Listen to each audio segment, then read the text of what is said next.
Welcome back to our channel. Today we will explore a new case, the case of Tony Alexander King. Rocío Wanninkhof Hornos was born in 1979 in Spain and was the youngest of 3 siblings. Their parents divorced when Rocío was very young, and the children remained with their mother. Her mother, Alicia Hornos, raised her and her 2 older siblings, Rosa and Guillermo, in the town of Millas. Rocío was described as an angelic child. She had a positive outlook on life and was adept at finding solutions to challenges. She cared deeply for her mother and siblings. At that time, Rocío was also in a relationship with a boy who, according to many, loved her very much. However, everything changed on October 9, 1999.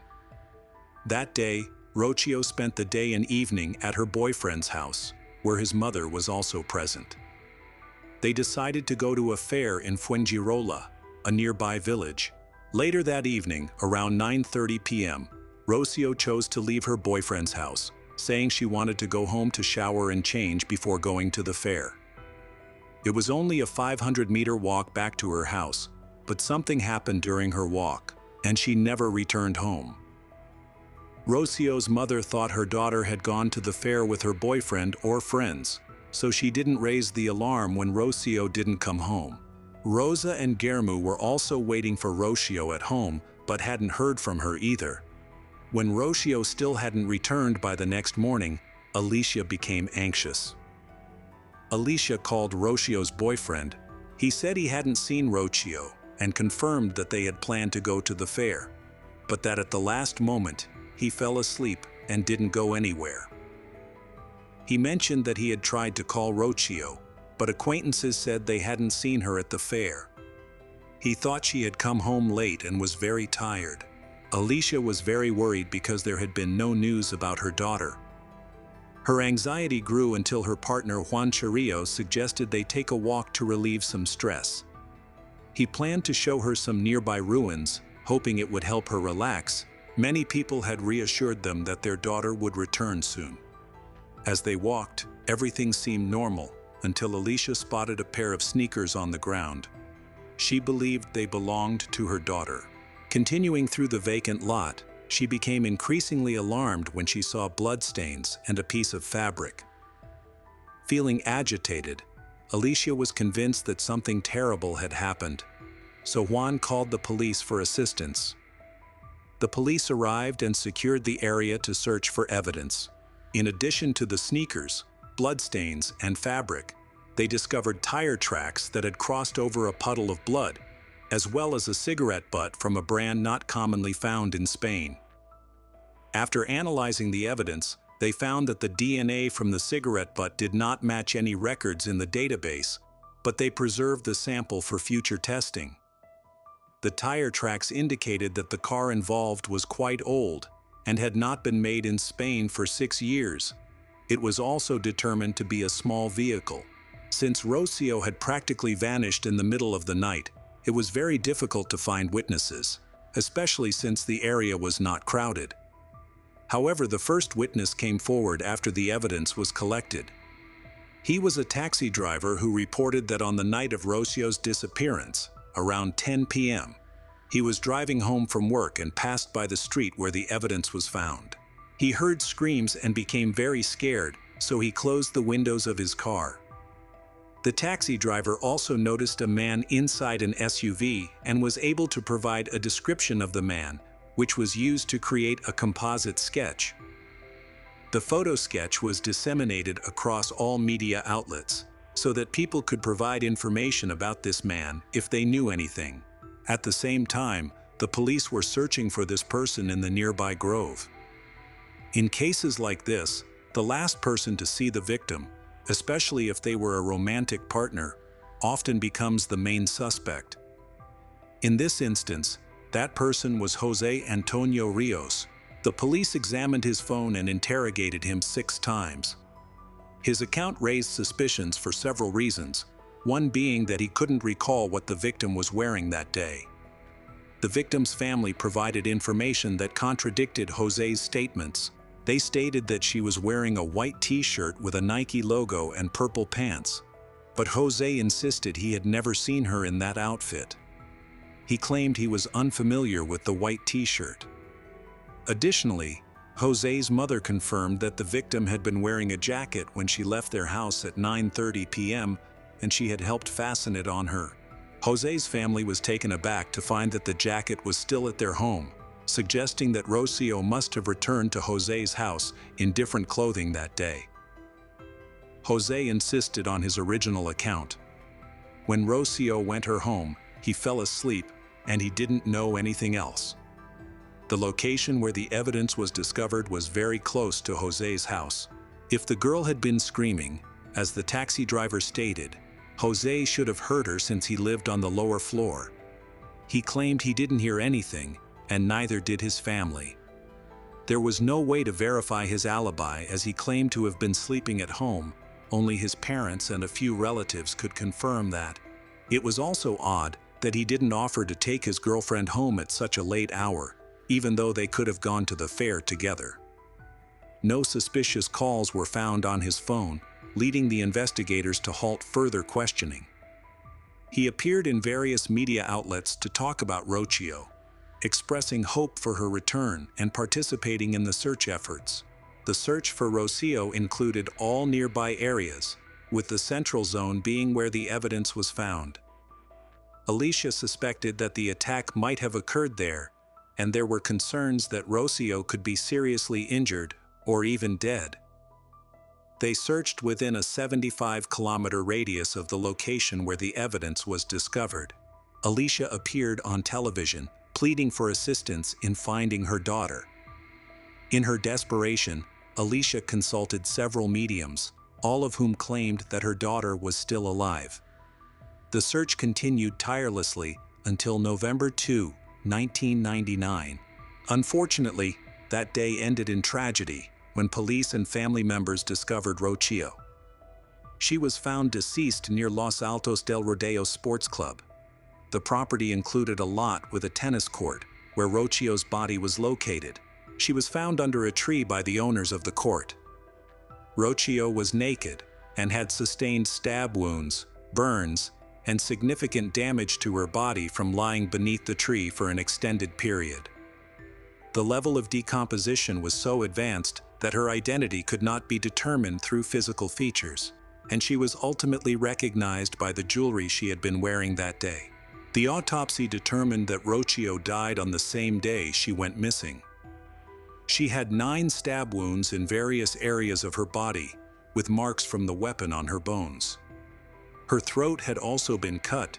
2 tied garbage bags were found near her body, suggesting that she had been transported to the location by car. These bags likely served to prevent blood from staining the trunk. The investigators believed that the perpetrator did not leave her there on the day of her disappearance, but rather several days later. Investigators discovered a badge next to the body. However, the badge had no name on it and therefore provided no useful information. The autopsy revealed that all 9 stab wounds were made with the same weapon, likely a pocket knife. 8 of these wounds were clustered on her back, indicating that she might have been unconscious or already dead when they were inflicted. The remaining wound on her front, like the 8 on her back, affected vital organs and contributed to her death. Additionally, pink fabric fibers were found at the scene. Besides, another bag was discovered at the crime scene containing her clothing. This bag held a hair that did not belong to Rocío, as it was dark, while she had blonde hair. Although this bag, along with the badge and fabric fibers found on the body, could have aided investigators, they were not useful at that time. The hair was rootless, and the technology then available could not analyze DNA without a root. The fabric fibers, identified as clothing fibers, could not be analyzed either. They needed to be compared with the suspect's clothing, and the samples would have to match exactly for the evidence to be significant. The only helpful item for the police was the clothing found in the bag, including a well-known white t-shirt. This t-shirt had traces that supported the theory that Rocío died from stab wounds and confirmed the number of wounds inflicted. A few weeks prior, 4 police officers noticed a car with multiple passengers while patrolling the area where Rocío later went missing. When they checking the license plate, they found that the car belonged to Dolores Vázquez. Dolores and Alicia have been in a romantic lesbian relationship for 10 years. Initially, their relationship was happy, and they bought a house where they lived with Alicia's children. However, issues arose as the children grew older. Dolores took on the role of disciplinarian and was much stricter than Alicia preferred. Dolores often criticized and punished the children severely, leading to frequent arguments between the couple. Ultimately, they decided to separate because their relationship had become unhappy. Even after the separation and Alicia moving out of their shared home, Dolores remained a significant figure in her life. Alicia, Rocío's mother, lacked higher education and struggled to find a well-paying job, which led to financial challenges for the family. Meanwhile, Dolores held a high-status job and provided substantial financial support to them. She often expressed her love for Alicia's children as if they were her own, particularly for Rocío, whom she practically raised. Dolores was instrumental in the efforts to find Rocío and also contributed financially to the investigation. As the investigation progressed, the police initially had several suspects, but that number gradually decreased. Almost a year after Rocío's death, in September 2000, the first arrest occurred. Dolores was taken into custody as the sole suspect. Dolores's arrest was initially controversial, as the police had no clear evidence linking her to the crime. Some initial clues led them to suspect that the real culprit might be a man, as suggested by a sketch provided by the only witness, a taxi driver. However, the police focused on Dolores, believing that she was motivated by a recent breakup with Alicia Hornos, Rocío's mother. They suspected that Dolores may have acted out of resentment. There were even rumors that Rocío played a role in the breakup, as her relationship with Dolores was said to be strained. These assumptions became the justification for Dolores's arrest. After the detention, one of Spain's most publicized and controversial trials began. Dolores was interrogated for several hours, but consistently maintained her innocence. Earlier, evidence suggesting her involvement had emerged. Pink fabric fibers found on Rocío's body were compared to Dolores's athletic clothing. Laboratory analysis indicated a near-perfect match, confirming that the fibers came from Dolores's clothing. This initial analysis was conducted by a toxicological laboratory, and the police announced the findings at a press conference, leading to a shift in public opinion against Dolores. However, at her attorney's request, a second analysis was conducted at a forensic laboratory. This time, the result was negative. Dolores's defense argued that the initial laboratory might have made an error. The case received widespread media coverage, and everyone had something to say about the actual findings of the police or Dolores's family life. Discussions arose suggesting that Dolores harbored deep-seated resentment towards Rocío. The trial commenced in 2001, and multiple testimonies revealed a very strained relationship between Dolores and Rocío. Alicia testified that Dolores often punished Rocío harshly, restricted her from leaving the house for many years, and frequently yelled at her. As a result, Rocío struggled academically, leading to further reprimands from Dolores, intensifying their conflicts. Alicia recalled a specific moment when Rocío expressed her fears, saying, "Mom, one day she is going to kill me, and you will do nothing." Rosa also shared her experiences of humiliation at the hands of Dolores. Initially, this behavior stemmed from Dolores's education. Unlike Alicia, who could read and write but had no formal qualifications, Dolores's education set her apart. Dolores often introduced Alicia as her sister to friends and acquaintances, rarely acknowledging her as a partner to anyone outside their close circle. This led Alicia to feel that Dolores no longer loved her or her family. A few months prior to the incident, Dolores had threatened Alicia because she refused to rekindle their relationship. Alicia was already with someone else. Alicia told Dolores that their romantic involvement was over, but Alicia was open to being friends and would offer help if needed. In response, she ominously warned Alicia, "You will cry bloody tears. You will be in pain." However, there was no evidence to show that Dolores was physically at the crime scene or had approached Rocío's body. The available evidence may suggest the guilt of someone else, rather than that of Dolores. Despite this, she was labeled guilty based on the evidence presented in court. The police suspected that Rocío knew her attacker. They believed this individual had given her a cloth to use on her wound after inflicting the first injury to the front of her body. However, when Rocío attempted to escape, the attacker, in a fit of rage, inflicted additional wounds to her back. The numerous wounds indicated a level of hatred and cruelty. One piece of evidence was a badge.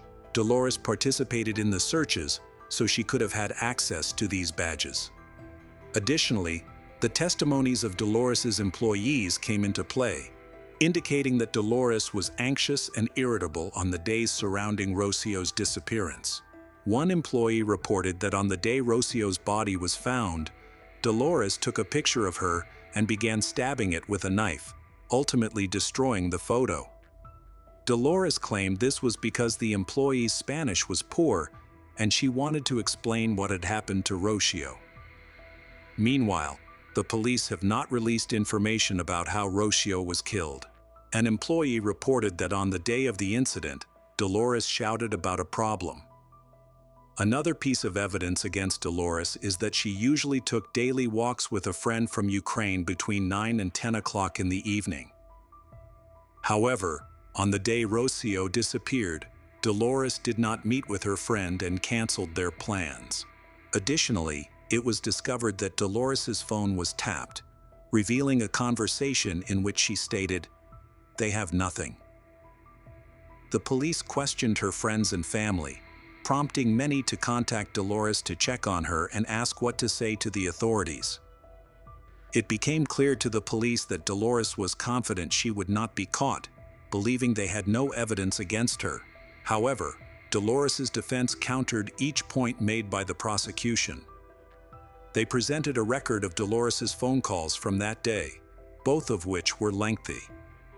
If she made her first call at 22:34 and the taxi driver heard Rocío scream around 10 p.m., it would have been impossible for Dolores to arrive, commit the murder, dispose of the body, and then make those calls in such a short time frame. Furthermore, when Dolores called her friends and family, none reported that she seemed nervous or acted unusually. Everything appeared normal. As a result, some evidence was dismissed. The defense also aimed to disprove the significance of a tire track found at the scene. The track belonged to an old car, while Dolores drove a newer Toyota with different tires. The prosecution suggested that Dolores could have rented a car, but this was deemed unlikely. Where could she have rented a car at 10 or 11 p.m.? Rental services would have logged such an unusual request, yet the prosecution had no proof that Dolores rented a vehicle. There was also a theory that she borrowed a car from a neighbor who left their keys in the car, but this idea was considered too far-fetched to be taken seriously. The DNA found on the cigarette butt belonged to a man. The taxi driver testified that he saw a man near the garbage bags containing Rocío's body. Fingerprints on the bags did not match those of Dolores, meaning there was no evidence to prove she was at the crime scene. The only accusation against her was a possible desire for revenge. Additionally, Dolores was known to be psychologically unstable, unfriendly, and often in a bad mood. This was a jury trial. The verdict was delivered not by the judge, but by the jury. The jury was composed of 9 members who deliberated for several hours. The decision was not unanimous, reflecting 7 votes in favor and 2 against. A few months into the trial, Dolores was found guilty of intentionally murdering Rocío Wanninkhof and was sentenced to 15 years in prison. Here's what the police believe happened on October 9, 1999. Around 9:30 p.m., Rocío left her boyfriend's house to go home, intending to take a shower and change. While walking home, she encountered Dolores. They began to argue and the situation escalated. Dolores pulled out a knife and stabbed Rocío in the front. After injuring Rocío, Dolores nervously handed her a handkerchief to stop the bleeding. Fearing that Rocío would report her to the police, Dolores chased after her when she tried to flee. Rocío, weakened by her injuries, fell, and Dolores then stabbed her 8 more times. After confirming that Rocío was dead, Dolores placed her body in her car. To keep the interior clean, she wrapped the body in 2 plastic bags. For several days, she concealed the body while participating in the search for Rocío and giving interviews. Eventually, she moved the body to the location where it was later discovered. Dolores initially served her prison sentence, but in 2002, an appeal was filed on her behalf. The appeal was successful, leading to a new trial being scheduled. While Dolores awaited her second trial, both the defense and prosecution prepared to present new evidence. However, an unexpected event caused the trial to be postponed. In August 2003, a 17-year-old girl named Sonia went missing from her village after the holidays. Sonia and her family had moved to Malaga after living in Switzerland for a while. As days passed without any news about Sonia, the police worked diligently to locate her. This situation reminded many people of the case of Rocío, as both girls were of similar ages and had similar builds. Tragically, Sonia's fate mirrored that of Rocío. On August 19, 2003, Sonia's body was discovered. She had been strangled and had multiple stab wounds. 2 days after the body was found, on August 21, an autopsy was conducted. During the examination, genetic material was discovered under the victim's nails. This material was identified as skin, indicating that the girl had struggled with her attacker. This evidence could help the police identify the murderer. A DNA sample was taken, analyzed, and entered into the database. The DNA under Sonia's nails matched 100% with DNA found on cigarette butts, linked to Dolores Vázquez from a few years prior. This was puzzling because the person suspected of killing Sonia was already in prison. This means that it is clear that someone else killed both girls. This information was beneficial for Dolores's defense, essentially clearing her of all charges. As a result, there was an increasing belief that Dolores was innocent. One woman stated that her ex-husband, Tony Alexander King, had been acting suspiciously around the time of Rocío's disappearance. She mentioned that he had scratches on his hands were swollen, and he brought home bloody clothes, claiming he had been injured in an accident. On the day Sonia disappeared, Tony visited her in a state of agitation, sweating, and with scratches on his body. When she asked him what had happened, he told her he had gotten into a fight outside a bar, but she found his explanation unconvincing. Tony was a British man living in Spain, near where the crimes took place. At the time, he was going through a divorce and had a child. The type of cigarettes found at the crime scene was Tony's favorite brand, which is rare in Spain. Tony was arrested on September 19, 2003. During the investigation, his DNA was collected, and the results confirmed a match with a cigarette butt and a sample found under Sonia's nails. After his arrest, details about his troubled past surfaced. Tony Alexander King, originally named Anthony Bromwich, was born in 1967. In 1986, he was sentenced to 10 years in prison for attacking several women. Additionally, he had been previously arrested for armed robbery.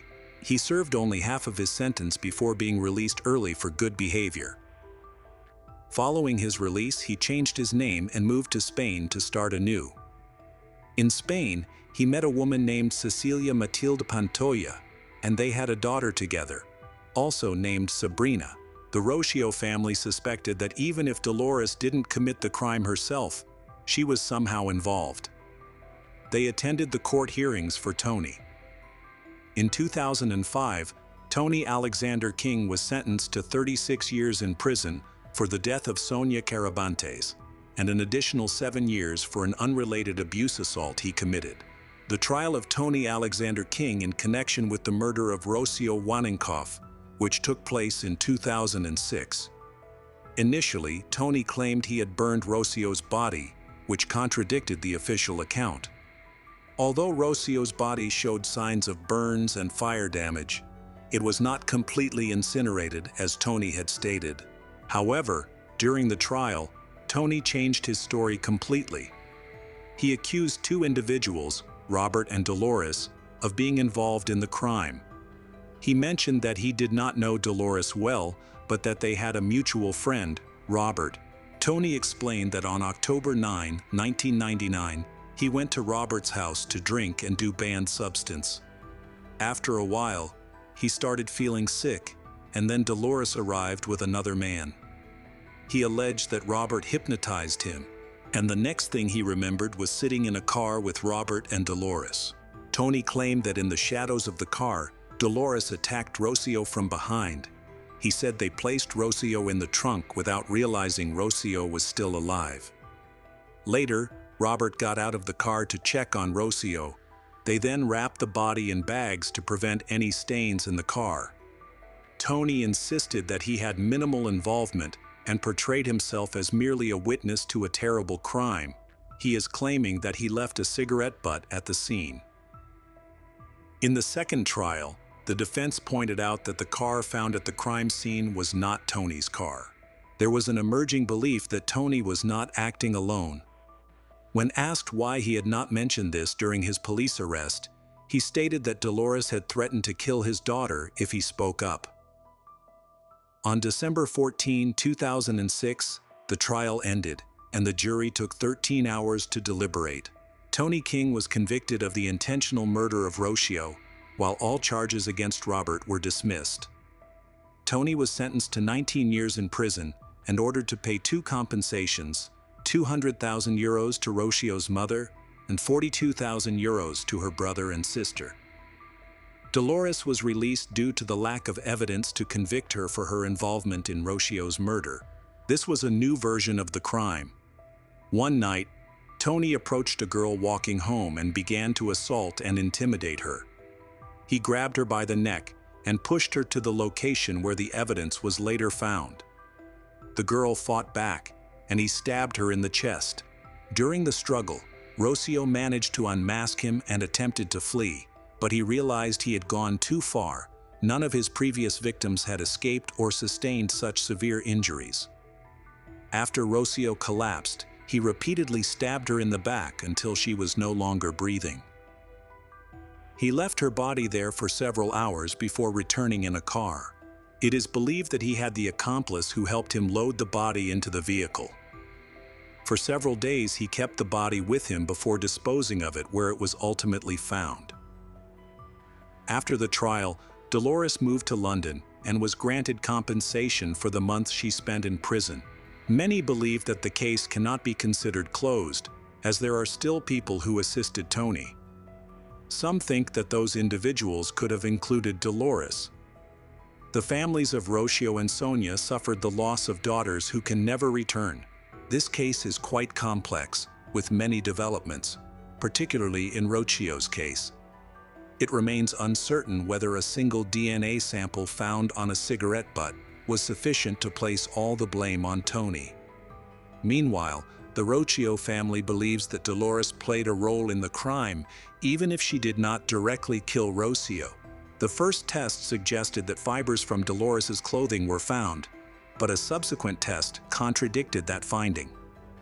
There is no concrete evidence against her. Unfortunately, without solid evidence, we can only theorize. The story of a young Italian college student named Giulia Cecchettin profoundly affected the entire country in the fall of 2023 due to its tragic and senseless nature. Julia was known for her kindness and trust in others. She showed compassion to a young man who had strong feelings for her, fearing that if she rejected him, he might harm himself. Unfortunately, rather than hurting himself, he directed his pain toward others with devastating results. The full scope of the tragedy was later revealed through Julia's personal journals, which documented her growing discomfort and emotional struggle. In the aftermath, the individual responsible for the tragedy tried to avoid responsibility by claiming that his actions were driven by overwhelming emotions and temporary confusion. However, the investigation consistently uncovered evidence suggesting that his actions were premeditated. Giulia Cecchettin was born on May 5, 2001, in Padua, Italy. She was the middle child in her family, with an older sister named Elena and a younger brother named Davide. Despite their different personalities, Elena being energetic and rebellious, while Giulia was quiet and obedient, the sisters were very close from an early age. Their family was middle class. Gino, Giulia's father, was an engineer at a local company. Her mother, Monica, worked in city administration. They lived in a spacious house and had several vehicles. Both parents were dedicated to their children. They working hard to provide everything they needed to become kind, responsible individuals. From a young age, Giulia was known for her kindness, empathy. She naturally connected with people, always striving to be helpful and considerate. At times, she was excessively gentle, often avoiding conflict even if it meant sacrificing her own interests. Giulia had a wide circle of friends, effortlessly fit in with any group. In school, she consistently achieved top grades, had a strong interest in literature and foreign languages. However, her true passion lay in art classes, where her teachers recognized her talent and encouraged her to pursue it further. As a teenager, Giulia attended an art academy while still in high school, seriously contemplating a career in the arts. However, as graduation neared, her parents urged her to opt for a more practical, stable career. Taking her father's advice, she enrolled at the University of Padua, one of Italy's leading public universities, chose to study biomedical engineering. Always one to avoid conflict, she agreed without protest and committed herself to her studies, even though she lacked genuine interest in the field. She did not envision a long-term career in biomedical engineering. While at university, Giulia met a classmate named Filippo Turetta, who was also in Padua. Filippo came from a humble background and was the only child of his parents, who cared for him deeply. Giulia and Filippo were in the same department. A mutual attraction quickly grew between them. Their relationship started with long conversations, emotional support, and facing challenges together. When Filippo began to struggle with his studies, Giulia helped him catch up and pass his exams. Soon after, he asked her out on their first date. They officially started dating in January 2022, which was Giulia's first serious relationship. Coming from a protected upbringing, she quickly became very infatuated with him. For the first 6 months, they were nearly inseparable, enjoying each other's company and appearing genuinely happy, which led their family and friends to believe in the strength of their bond. Just 2 months into their relationship, Filippo invited Giulia to dinner at his home, where he referred to her as his future wife while introducing her to his parents. A few weeks later, Giulia reciprocated by bringing Filippo to meet her family.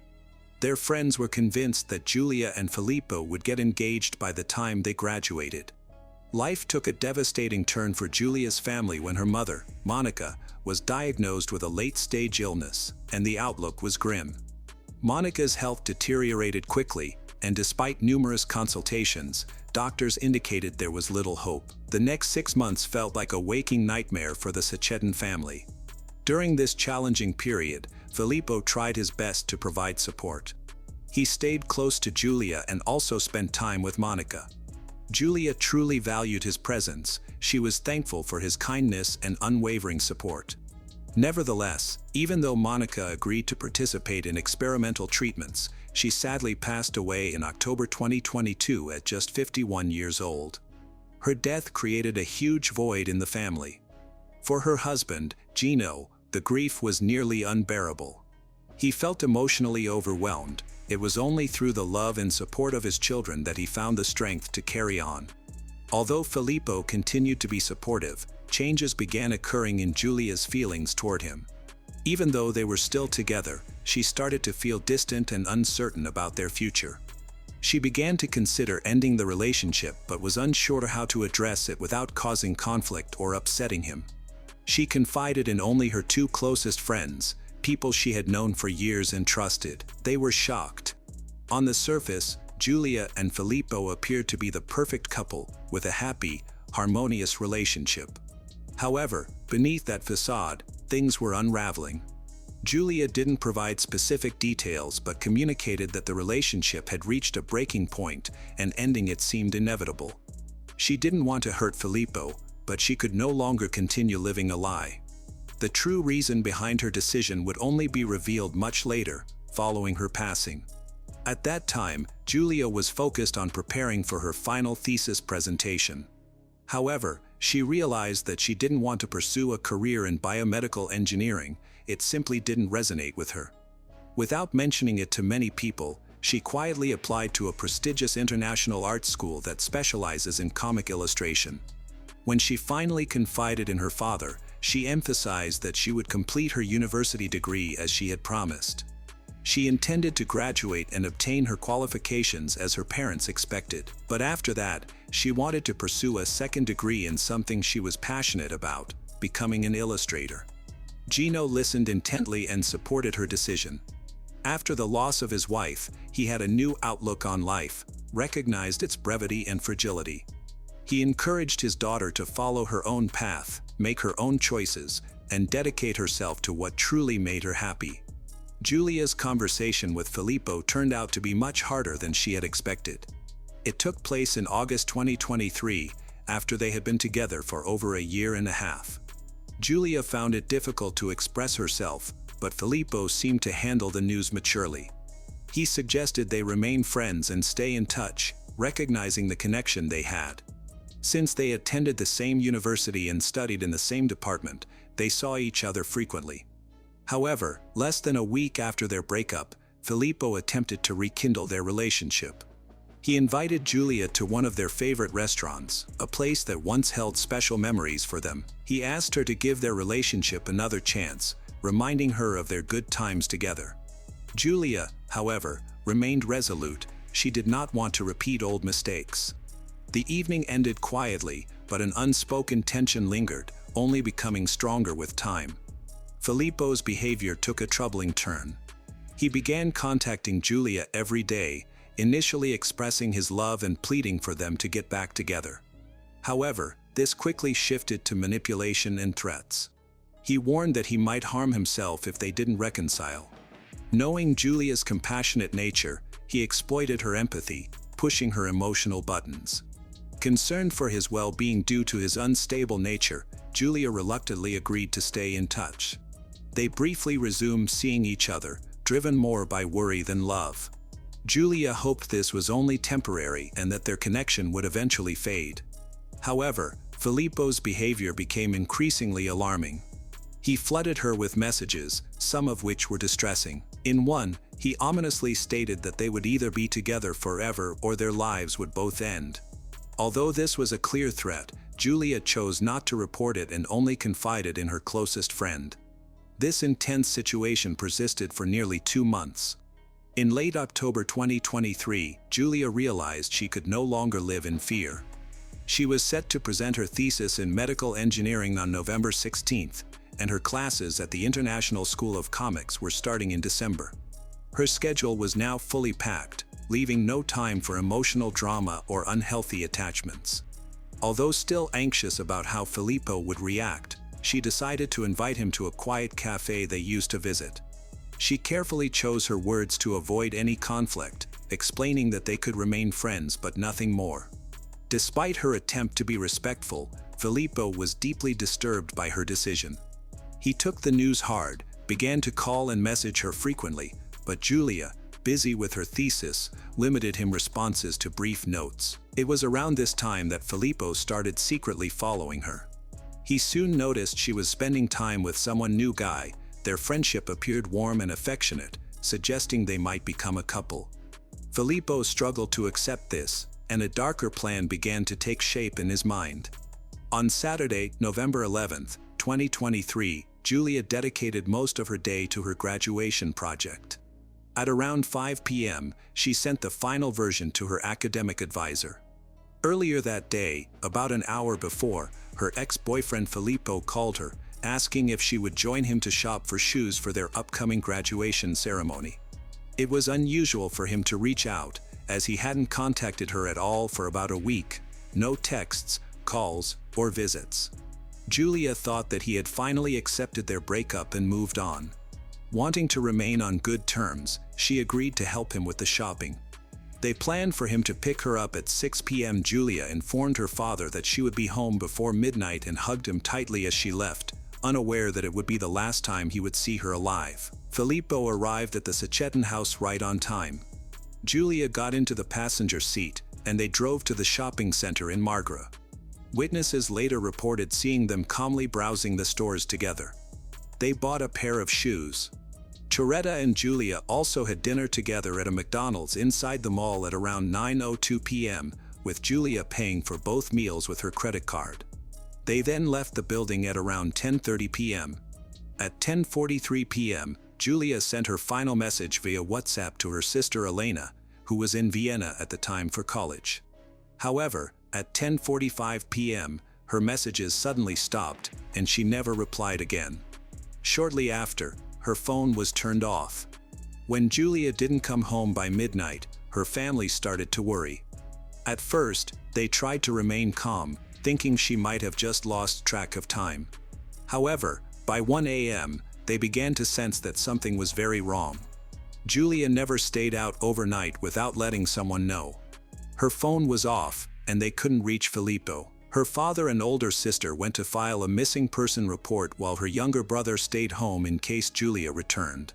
They still held on to a small hope that her phone had died or that she had been delayed, but they believed she would have found a way to let them know she was okay. Police were doubtful about the situation. They pointed out that as an adult, Julia had the right to choose not to return home or inform anyone of her location. Only a few hours had passed since she was last seen, and according to standard procedure, search efforts for missing adults usually do not start until 24 hours after they go missing. What no one knew at that moment was that about 4 hours before her family reported her missing, an alarming incident had already occurred. This detail was initially overlooked in relation to Julia's disappearance, but it would soon become evident that it was significant. At around 11:15 p.m. on the night Julia disappeared, local police received a call from a man. While on his balcony smoking a cigarette, he witnessed something alarming. His apartment overlooked a small parking lot across the street, where he heard someone screaming for help. When he looked more closely, he saw a young woman, clearly terrified, escape from a parked car. Moments later, a man exited the same car, chased her down, and forced her back inside while appearing to hit her. He then pushed her into the back seat and quickly drove off, speeding into the night. The witness tried to remember the license plate number, but couldn't see it clearly in the dark and from a distance. He did remember that the car was a black compact vehicle, possibly a Fiat Punto. He quickly called the local authorities to report what he had witnessed, but since he didn't have many identifying details, they had little to work with. Initially, the authorities dismissed his call because they didn't see it as an immediate threat and chose not to respond. However, the man couldn't shake the feeling that what he had seen was more serious than they realized. Believing he had witnessed a crime, he decided to go to the police station in person. At the station, he met a man named Gino, who was there to report his daughter, Julia, missing. To their surprise, they discovered they lived only a few houses apart. The man's building was near the end of the street, right across from a small parking lot where the unsettling scene had occurred. The black compact car he described looked a lot like the one driven by Filippo. That same evening, Filippo had picked up his former girlfriend in his black Fiat Punto before they went to the shopping center. Investigators reached out to Filippo's parents, who were understandably anxious. They had been calling friends in hopes of hearing from their son, but unfortunately, no one could provide any helpful information to the police. Officers were quickly sent to the parking lot, which was now thought to be the location of a violent incident. To their disappointment, there were no security cameras in the area. However, security video footage from a factory in the nearby town of Fosso shows Filippo brutally beating Giulia. When she tried to escape, Filippo hit her again from behind, then stuffed her bleeding body into the trunk of his black Fiat Punto. When arriving at the scene of the attack, what they uncovered was alarming. On the ground was a large knife, its blade broken near the handle. Nearby were several dark reddish stains. Although the blood wasn't excessive, it indicated that someone had been injured. Forensic experts confirmed that the knife bore Filippo's fingerprints, the blood matched Giulia's DNA.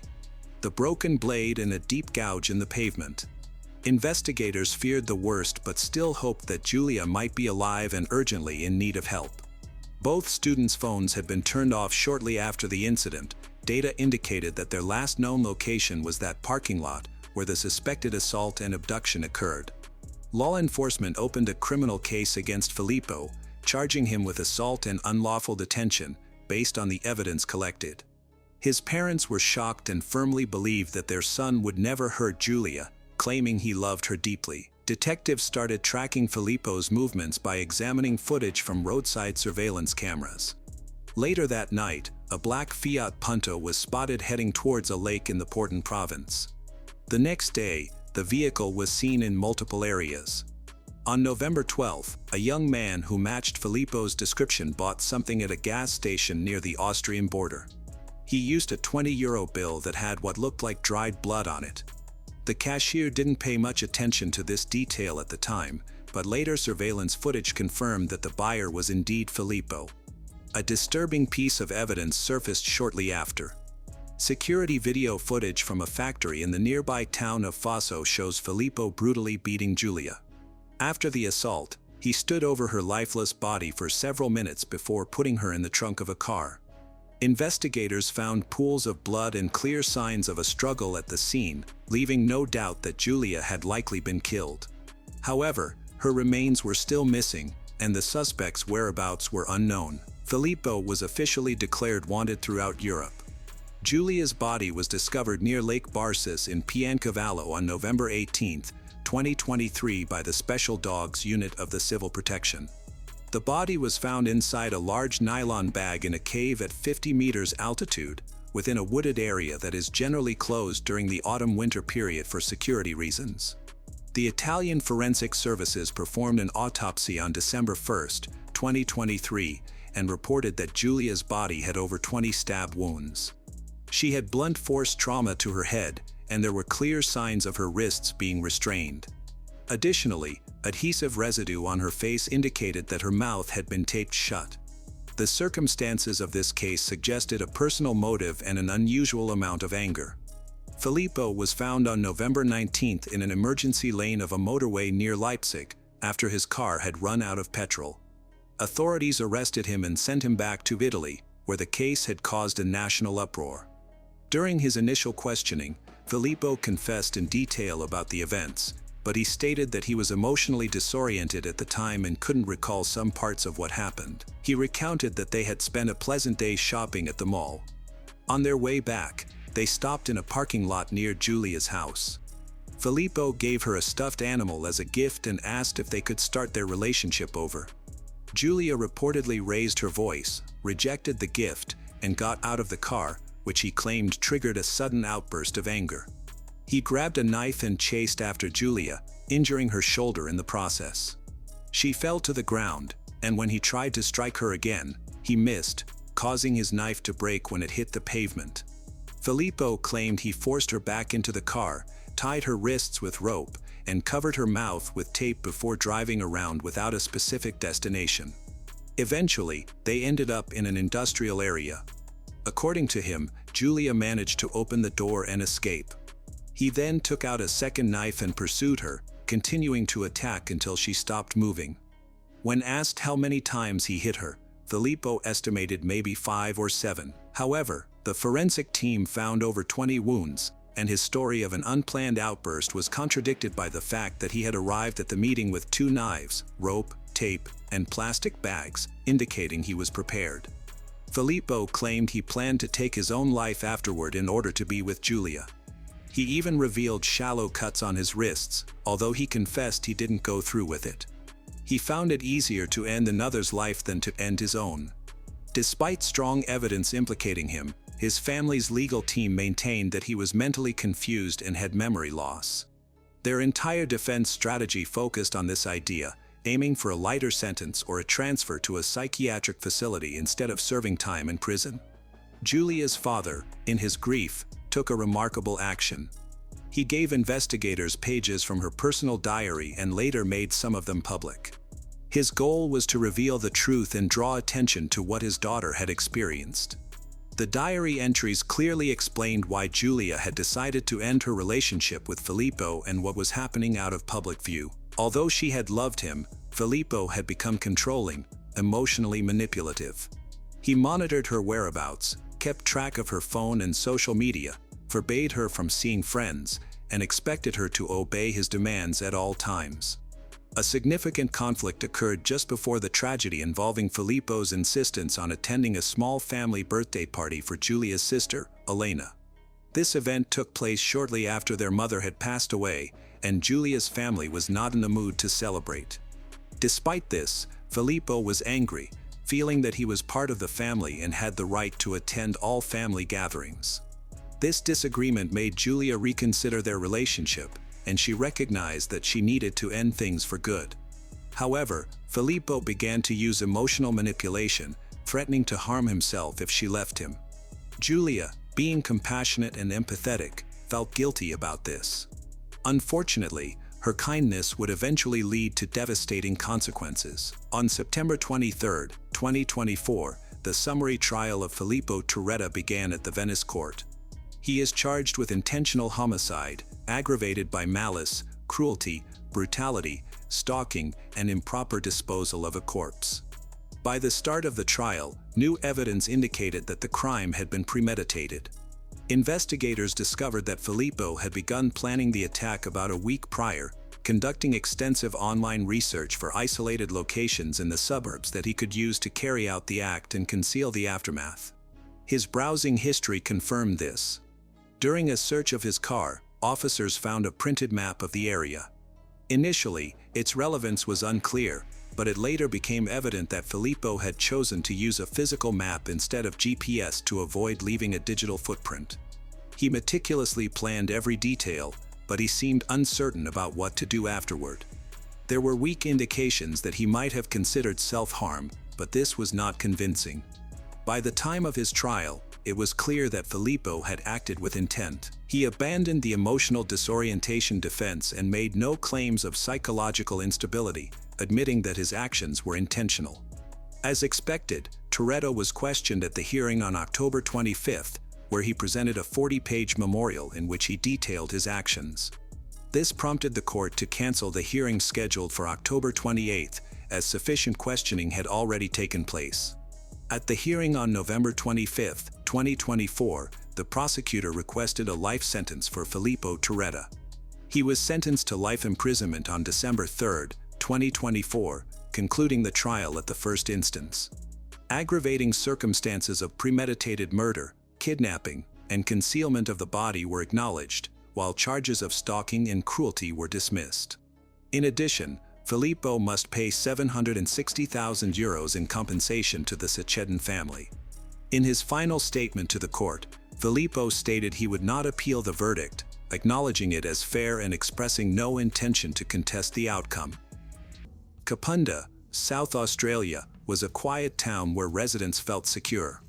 Inside the Rowe family home, it appeared calm, the lights were off, the house was silent, and the family was asleep. However, just after midnight, a violent struggle ensued. An intruder had entered the house, and in moments, the Rowe family's home became a scene of terror. The next morning, everything appeared normal from the outside. The house seemed unchanged, and nobody was aware of the events that had transpired just a few hours earlier. It would take several days for neighbors to become concerned and to recognize that something was seriously wrong. What happened that night? In 2010, the small town of Kapunda in South Australia was a place where everyone knew each other, life was calm and relaxed. One notable family in the community was the Rowes, who lived a simple but fulfilling life. The father, Andrew Rowe, had moved from England to Australia with his family when he was 3 years old. They settled in Adelaide. As a child growing up in the suburbs, Andrew was friendly and had a passion for fishing trips with his dad. His laid-back personality made him approachable and likable to those around him. As a young man, Andrew met Rose, a lively and cheerful woman who was just a year younger than him. They connected immediately and soon became inseparable. In 1985, they married in a small ceremony with close friends and family. Their happiness grew with the birth of their son, Christopher, in 1987, and later their daughter, Chantel, in 1994. They then started a carpet cleaning business that quickly thrived, giving them financial security. By 2010, Christopher had moved out and was living with his girlfriend nearby, while 16-year-old Chantel was managing both school and a part-time job at a local cafe. That year, Chantel encountered an unexpected challenge. She found out she was pregnant. Despite the obstacles ahead, she was determined to create a future for her child, with her boyfriend, Dylan, providing steadfast support. Life in the Rowe household continued normally until the night of November 8, 2010. Events that unfolded that night would deeply shock the town and lead investigators to search for answers in one of the most brutal crimes the region had ever experienced. After midnight, an intruder broke into the Rowe home and committed a violent massacre. The crime scene was horrifying, with blood covering the floors, walls, and ceiling. Surprisingly, it took 2 days for anyone to notice that something was wrong. Concerned neighbors, disturbed by the unusual silence and lack of activity from the Rowe home, decided to investigate. Looking through the windows, they were met with a shocking sight. Andrew and Rose were found dead in the kitchen, their bodies severely mutilated. Chantel was discovered in her bedroom, and the brutality of her murder was even more unsettling. Each family member had suffered numerous stab wounds, becoming victims of a brutal and merciless attack. The autopsy provided horrifying details. Andrew had been stabbed 29 times, Rose over 50 times, and Chantel 33 times. Disturbingly, Chantel had also been assaulted prior to her murder, making the tragedy even more incomprehensible. While vacationing in Queensland with his fiancée, Christopher first learned about a crime in his hometown through social media. Investigators first focused on Christopher, the lone survivor of the Rowe family, but soon cleared him as a suspect. The investigation took a chilling turn when authorities uncovered disturbing details. After the murders, the killer did not flee in a hurry, rather, they took their time. Evidence indicated that the perpetrator changed into clean clothes and even rested on Chantel's bed. Drag marks revealed that she tried to hide but was pulled from her hiding spot. Robbery was ruled out as a motive since nothing was stolen. Valuables like electronics and cash were untouched. The brutality of the crime suggested either a personal vendetta or the actions of someone with a disturbingly cruel nature. Furthermore, parts of the crime scene seemed to have been wiped clean, suggesting an unsuccessful attempt to eliminate evidence. Bloody footprints led to the front door of the Rowe home but suddenly stopped outside, indicating that the killer deliberately removed their shoes and exited in socks to avoid leaving more evidence. The most shocking discovery was the absence of forced entry. This indicated that the murderer was likely someone the family knew and trusted or had found a discreet way to enter. As investigators looked into the gruesome crime scene, they found that Rose had suffered the most. She had been stabbed over 50 times, much more than the others. She initially survived the attack and managed to make a phone call for help before the killer realized she was still alive. Unfortunately, before she could escape, the murderer came back and continued stabbing her until she was silenced for good. As investigators faced this harsh reality, they began to identify possible suspects. Andrew and Rose had no enemies, financial issues, or ongoing disputes that could explain such a violent crime. This left them considering one probable motive: Chantel. At only 16, Chantel was juggling school, a part-time job, and preparing for her baby's unexpected arrival. Her boyfriend, Dylan, had been supportive throughout her challenges. They had been together for a year, shared the same school, and made plans for their future. Although Dylan, also 16, seemed like an unlikely suspect, the police needed to be thorough in their investigation. They questioned him, verified his alibi, and searched for any reason someone might want to harm Chantal or her family. Dylan cooperated fully from the beginning. Heartbroken, he candidly expressed his love for Chantal, their hopes of raising their child together, and how the news of her murder had devastated him. He had a strong alibi, as he was celebrating his grandfather's anniversary in another city, with numerous witnesses to confirm his presence. With Dylan eliminated as a suspect, the investigation faced another frustrating standstill. However, the police had a significant asset: the killer's DNA. Forensic teams had gathered samples, including seminal fluid, which could lead directly to the murderer. Yet, when they checked it against the national database, they found no match, indicating that the perpetrator had no previous criminal history. Another important detail came to light: the murder weapon was one of the knives from the Rose kitchen. This indicated that the attack might not have been planned in advance, but rather a spontaneous act of violence. Additionally, the killer had taken the knives with him, removing a key piece of evidence. The estimated time of death was between midnight and 2 a.m. A neighbor later revealed they heard Rose scream for help around 1 a.m., followed by a loud thud, but assumed it was just a heated argument and did not call the police. With few clues and no obvious suspects, investigators reached out to the public for help, hoping to make progress. They received numerous tips, but most were misleading, consisting of wild theories, hoaxes, or leads that went nowhere. Just when it seemed like the investigation had stalled, Dylan remembered something important. The night before Chantal's murder, she had been unwell. She had a fever and had called her boss to inform them that she wouldn't be coming to work the next day. At precisely 5 a.m., Dylan texted her to check on how she was feeling. His message was read, but there was no response. Unbeknownst to him at the time, Chantal had already been dead for several hours, and it was someone else in the house who had read his message. The most frightening discovery followed. The killer had attempted to reply to Dylan's message, but since Chantal's phone had no credit, the message did not go through. This was a failed effort to make it look like she was still alive. With this unsettling clue, detectives began to investigate Chantal's social circle, looking for anyone who might hold a grudge. They soon encountered Jason Alexander Downey. Jason was part of the same school group as Dylan but hardly knew Chantal. He appeared innocent, of average height, thin, and quiet.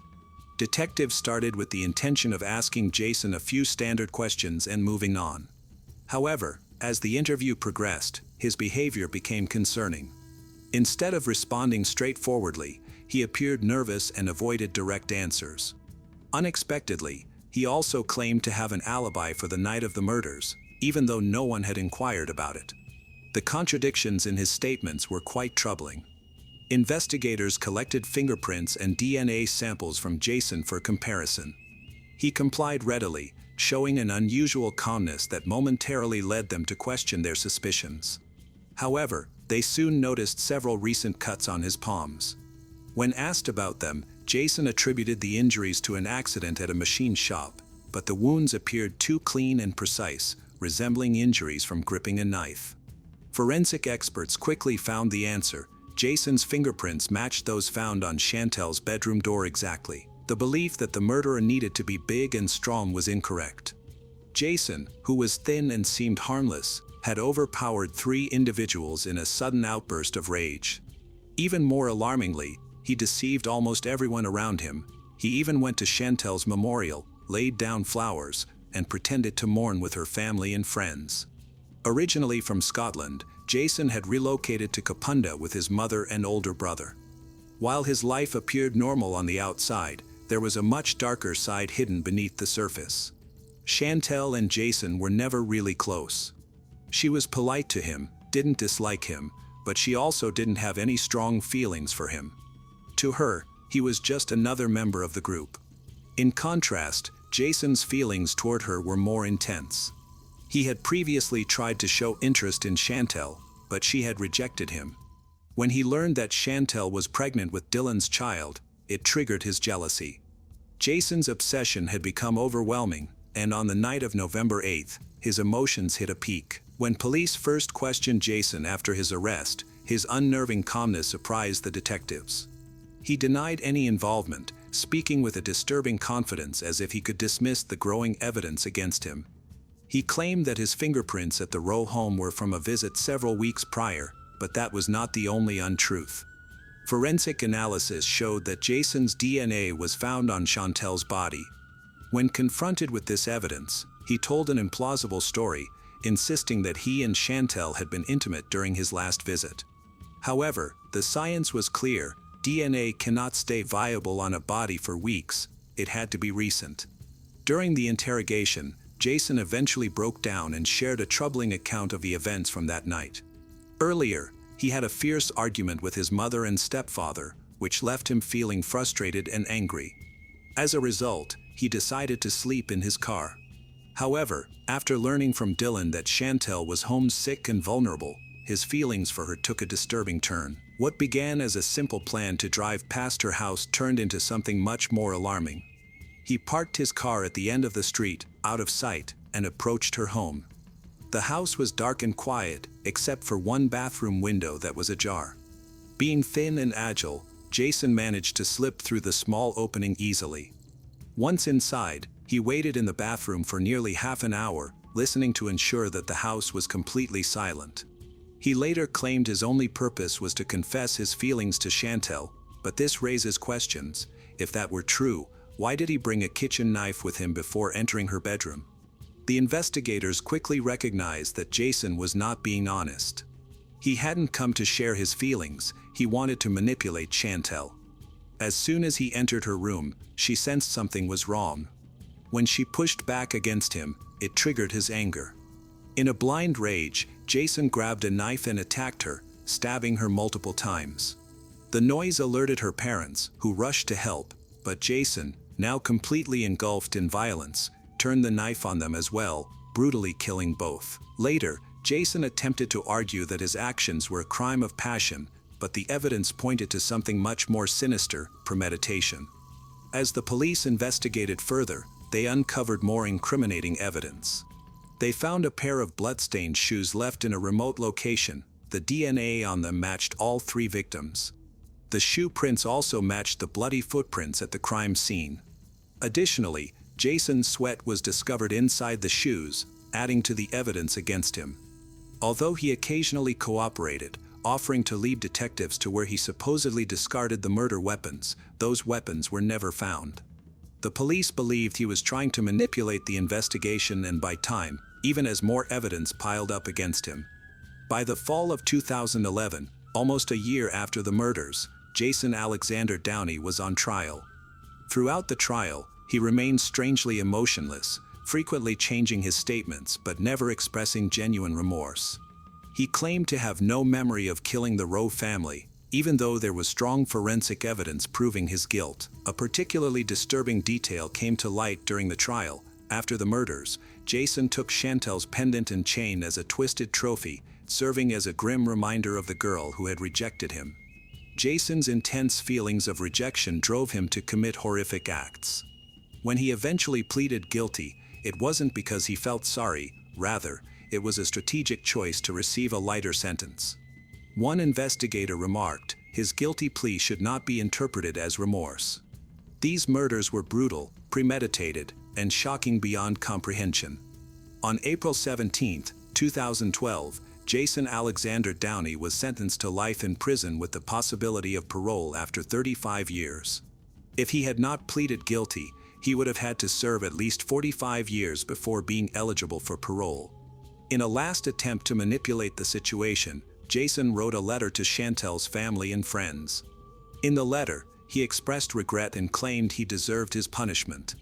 However, the sincerity of his apology felt superficial and insincere, similar to a child being forced to say sorry instead of a man who genuinely regrets his actions. For Christopher Rowe, who lost his entire family in a single night, no sentence could ever replace what he has lost. To honor his loved ones, he decided to tattoo their names on his body, a lasting tribute to his parents and sister, who he will never see again. After the tragic event, Christopher stepped away from work to heal from painful memories. When he came back, he struggled to adjust to his previous life. Eventually, he took over his father's business.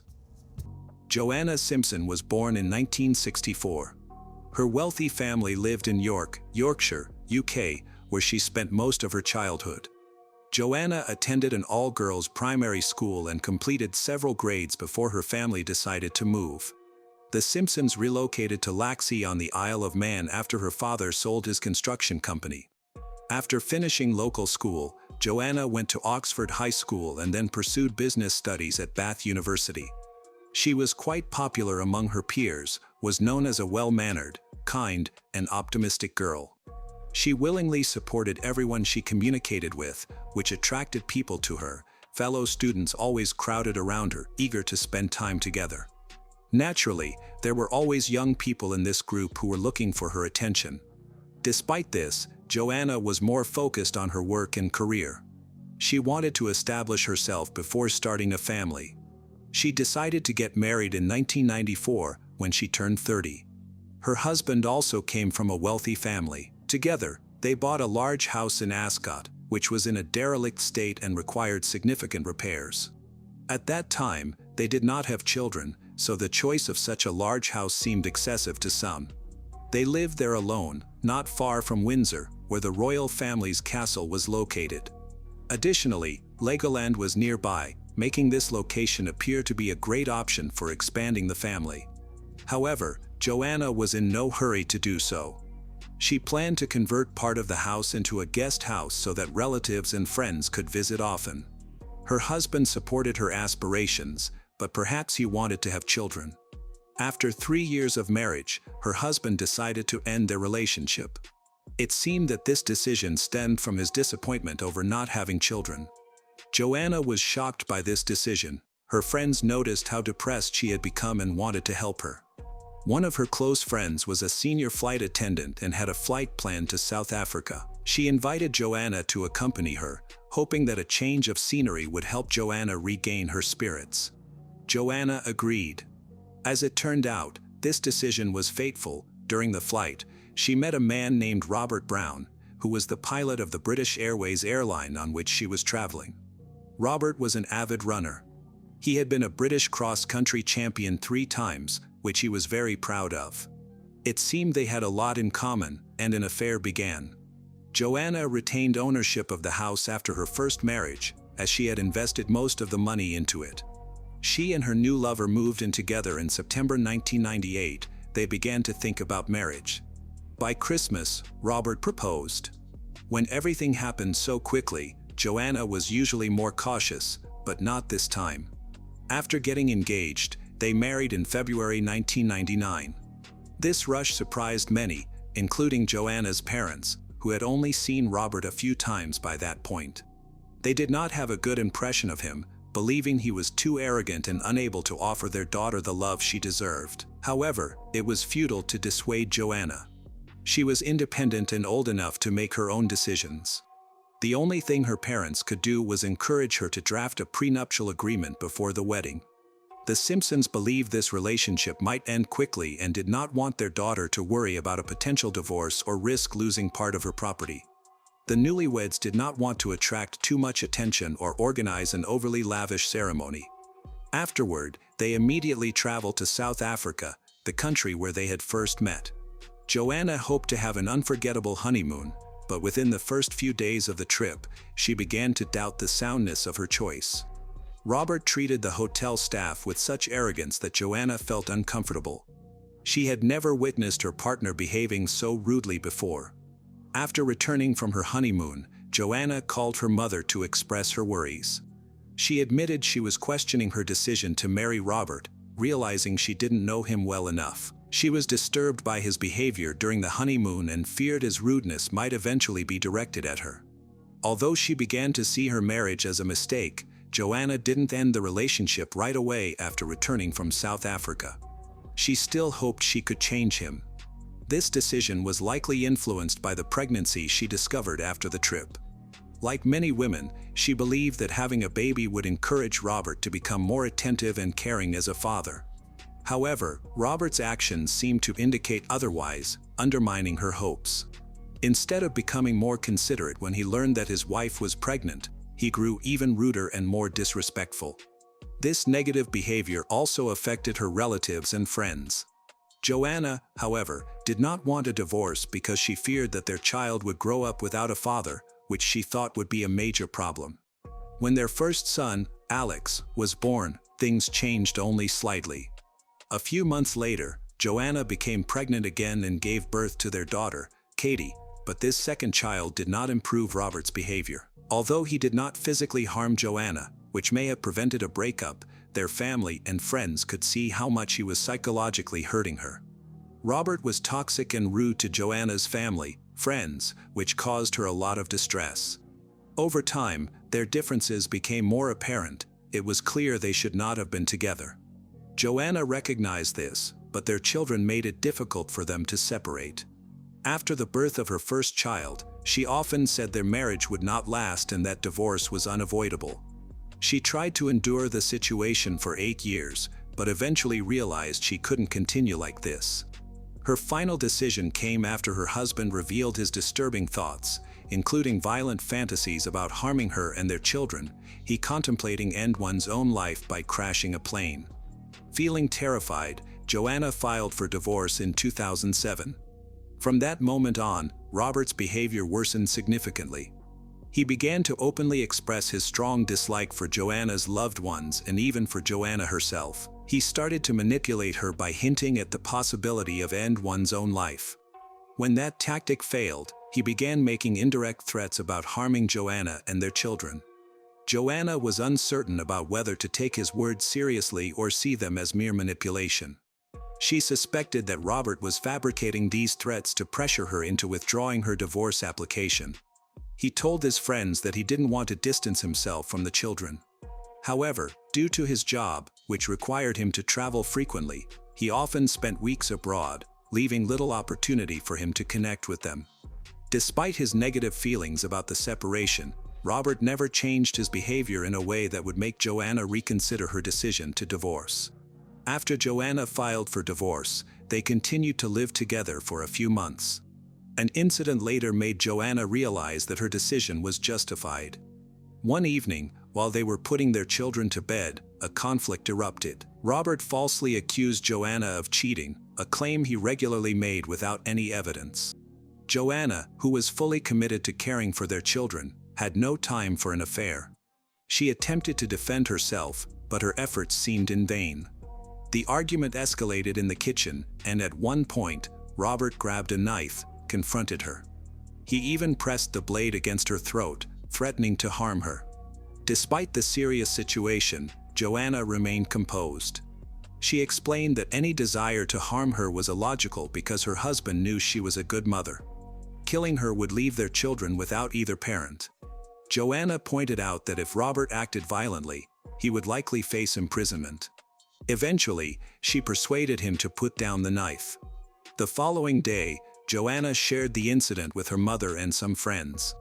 They all agreed she should report it to the police because it was a serious matter. They observed that Robert's behavior had become erratic and dangerous since she filed for divorce. Joanna was worried that if she reported her husband, it would negatively affect their children, so she wanted to avoid putting them under that stress. She thought the situation would improve on its own. After his aggressive outburst, she spoke to him again and made it clear that their relationship could not be repaired. He accepted this reality. Now, Joanna insisted that Robert move out of her house because she felt that living together could be unsafe for everyone. However, he refused to leave, saying he would not change his residence. Robert enjoyed living in a large house and a comfortable lifestyle. They even offered him money to help him buy an apartment, but he remained steadfast in his decision. Many believed he was holding out for a better financial offer since Joanna came from a wealthy background.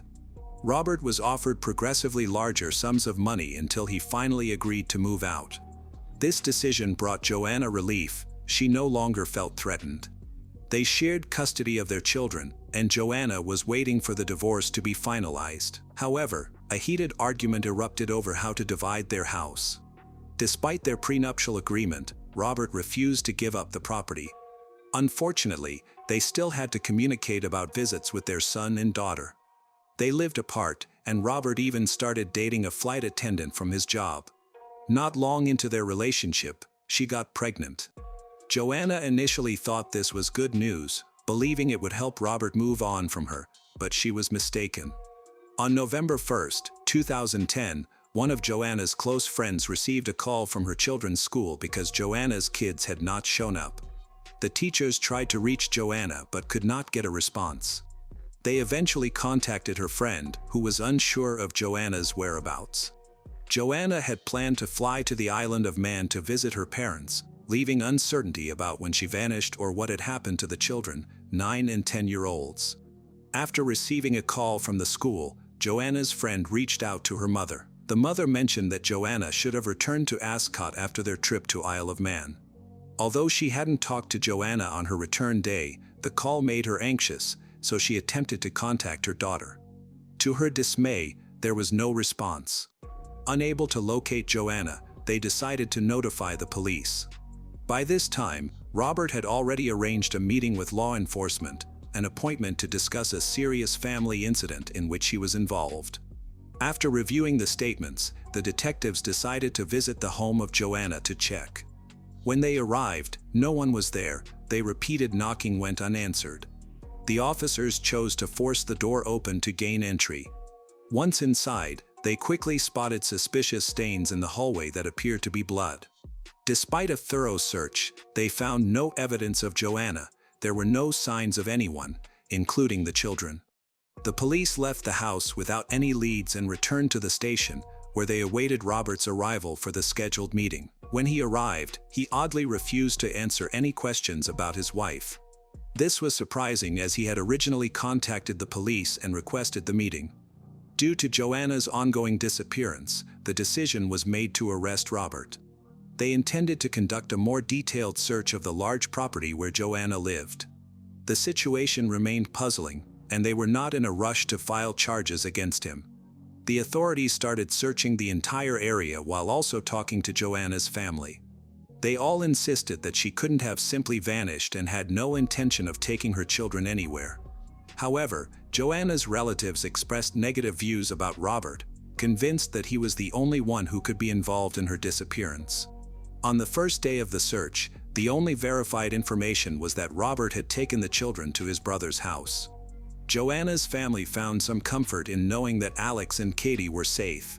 On November 2, 2010, Robert was questioned again. Whenever the detectives asked him about the events of October 31st, he mostly responded without elaborating.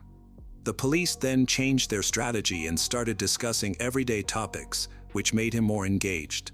He excitedly talked about his passion for running. However, when the conversation turned to Joanna, he became withdrawn and anxious. He described his marriage with her but focused on criticizing her, calling her a spoiled child, trying to cast her in a negative light. He repeatedly pointed out that Joanna and her family were financially stable, suggested that they did not understand the struggles of earning money. By the end of the conversation, the police felt that Robert disliked her, particularly because the Simpsons were wealthier than he was. Robert grew up in a modest family in Edinburgh. His father worked at the docks, and his mother was employed by a bank. While they managed their finances well and met their needs, they were not as financially secure as Joanna's family. Robert, a pilot earning around £150,000 a year, had few reasons to complain about his life. Still, he often expressed dissatisfaction with his situation. The detective spent a considerable amount of time discussing various abstract topics with Robert, during which he was quite talkative.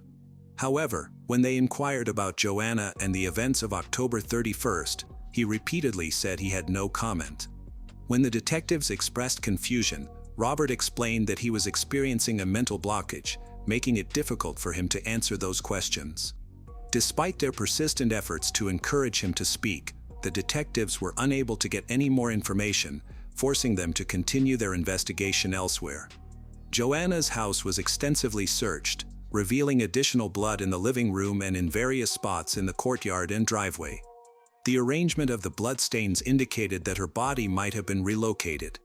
All samples were gathered for testing, which later verified that the blood matched Joanna's. Authorities suspected that Robert had murdered his ex-wife, but the reason for his alleged crime was still unclear.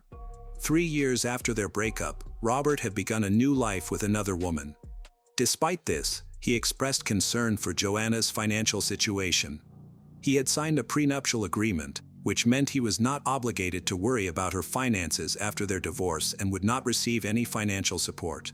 However, it became clear that Joanna had not been transparent about her family's financial status. Even after they separated, Robert occasionally returned to her home while she was away. He persuaded his children to provide him with a new security code for the alarm system, granting him unrestricted access to the house. Robert's main focus was on his ex-wife's financial documents. He became fixated on the belief that Joanna had significant amounts of money in different accounts. At one point, his imagination ran wild, leading him to believe she possessed up to 25 million British pound, which he thought he could claim if it weren't for their prenuptial agreement. Historically, the British legal system did not recognize these agreements, leading to inevitable legal disputes. However, starting from October 20, 2010, prenuptial agreements began to be acknowledged without extra bureaucratic hurdles. As a result, in the case of a divorce, Robert would not be able to claim any of his wife's wealth, and he was aware of this reality. The next court hearing for the divorce case was set for November 8, 2007, and it seemed likely to be their final meeting before the marriage was officially ended. This context may explain why Robert chose to confront his wife a week earlier. On Sunday, October 31st, Alex and Katie spent the whole day with their father. He was supposed to bring them back to their mother, Joanna, who had been eagerly preparing for their return. She missed them and had baked a chocolate cake as well as made their favorite dish. Joanna usually invited a friend to join her for such occasions because she felt uneasy being alone with her ex, but this time her friend couldn't make it, leaving Joanna to welcome Alex and Katie by herself. The police spoke to the children of Joanna, who provided key details about the situation. The argument between the parents started when Robert returned Alex and Katie to their mother around 4 p.m. Although the children were in a different room and couldn't see what was happening, they heard sounds that seemed like physical violence, described as dull thuds. After a while, the noises stopped. Then, Robert carried Joanna out of the room and placed her in the trunk of his car. He told the children that their mother had fallen and was hurt, so he needed to take her to the hospital. After closing the trunk, he instructed Alex and Katie to get in the car, drove them to his new girlfriend's home, where they stayed. Robert left them there and did not come back until around 7 p.m. When he returned, Joanna was not with him. He avoided answering Alex's questions directly. It became clear that Robert's actions during the 3 hours he was unaccounted for were a mystery, as was Joanna's whereabouts. Later, the police interviewed Robert again, but his answers remained the same. He was questioned a total of 9 times and never mentioned October 31st or anything about his ex-wife. After the final interview, he asked to speak privately with his lawyer. They went into a separate office. About 20 minutes later, his lawyer returned and read a statement in which Robert admitted to killing his ex-wife. Robert explained that he and Joanna had been arguing over their children's education. At one point, he lost control, remembered hitting her several times before deciding to take the children home and rush Joanna away. However, after, he realized that Joanna had already died. In a panic, Robert decided to dump the body and hide it in the woods. His explanation didn't seem credible because Robert could have immediately taken his wife to the hospital. It was also unclear why he chose to hide her in the trunk instead of placing Joanna in the car. It appeared that Robert recognized that Joanna was dead and wanted to shield the children from the sight of their mother, so he concealed her in the trunk. He eventually agreed to lead the investigators to the location where he had hidden Joanna's body. They indeed discovered the body of Joanna at the spot he indicated. It was clear that without Robert's confession, finding the body would have been nearly impossible.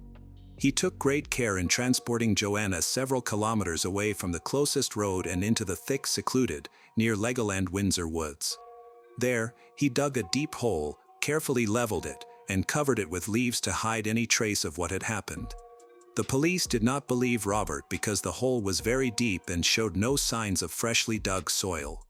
They estimated that he would have had to remove about 400 kilograms of soil beforehand, which would have taken a significant amount of time.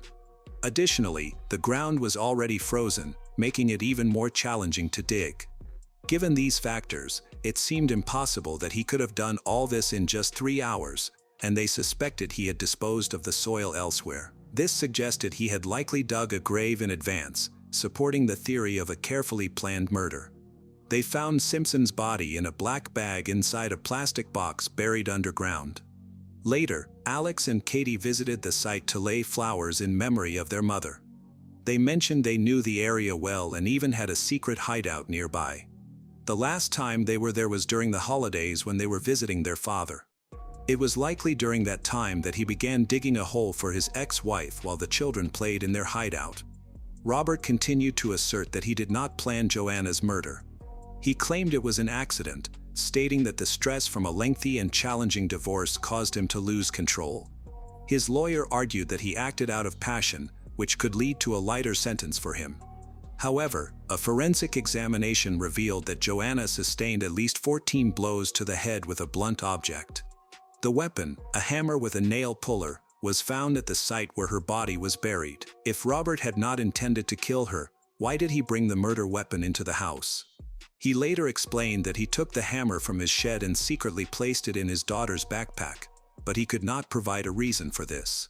Furthermore, other items discovered with the hammer, such as a protective suit, plastic shoe covers, and rubber gloves, suggested he had planned the crime. After the murder, he removed the CCTV unit from the house along with the hammer and disposed of both, indicating that he had carefully prepared for the act and behaved quite rationally. On May 11, 2011, Brown appeared at Reading Crown Court for a 10-day trial. He denied murdering Joanna but pleaded guilty to manslaughter due to diminished responsibility. The defense presented a psychiatric report indicating that Brown was experiencing a psychotic disorder when he killed her. Initially, a defense psychiatrist diagnosed him with stress-related adjustment disorder. The psychiatrist explained to the jury that significant stressors in Brown's life, including a difficult divorce, contributed to this condition, leading to mental and emotional instability that affected his self-control. However, Philip Joseph, a forensic psychiatrist for the prosecution, disagreed with the defense's assessment. After meeting with Brown in prison, Joseph described him as an intelligent man and a resilient person. He characterized Brown as a controlled person and noted that if Brown were unable to handle stress, it would be challenging for him to continue working as an airline pilot. On the first day of the trial, one of Joanna's friends gave evidence regarding a previous knife incident, when Brown had stabbed Joanna in the chest. In court, Brown denied that this had happened. The trial concluded on May 24.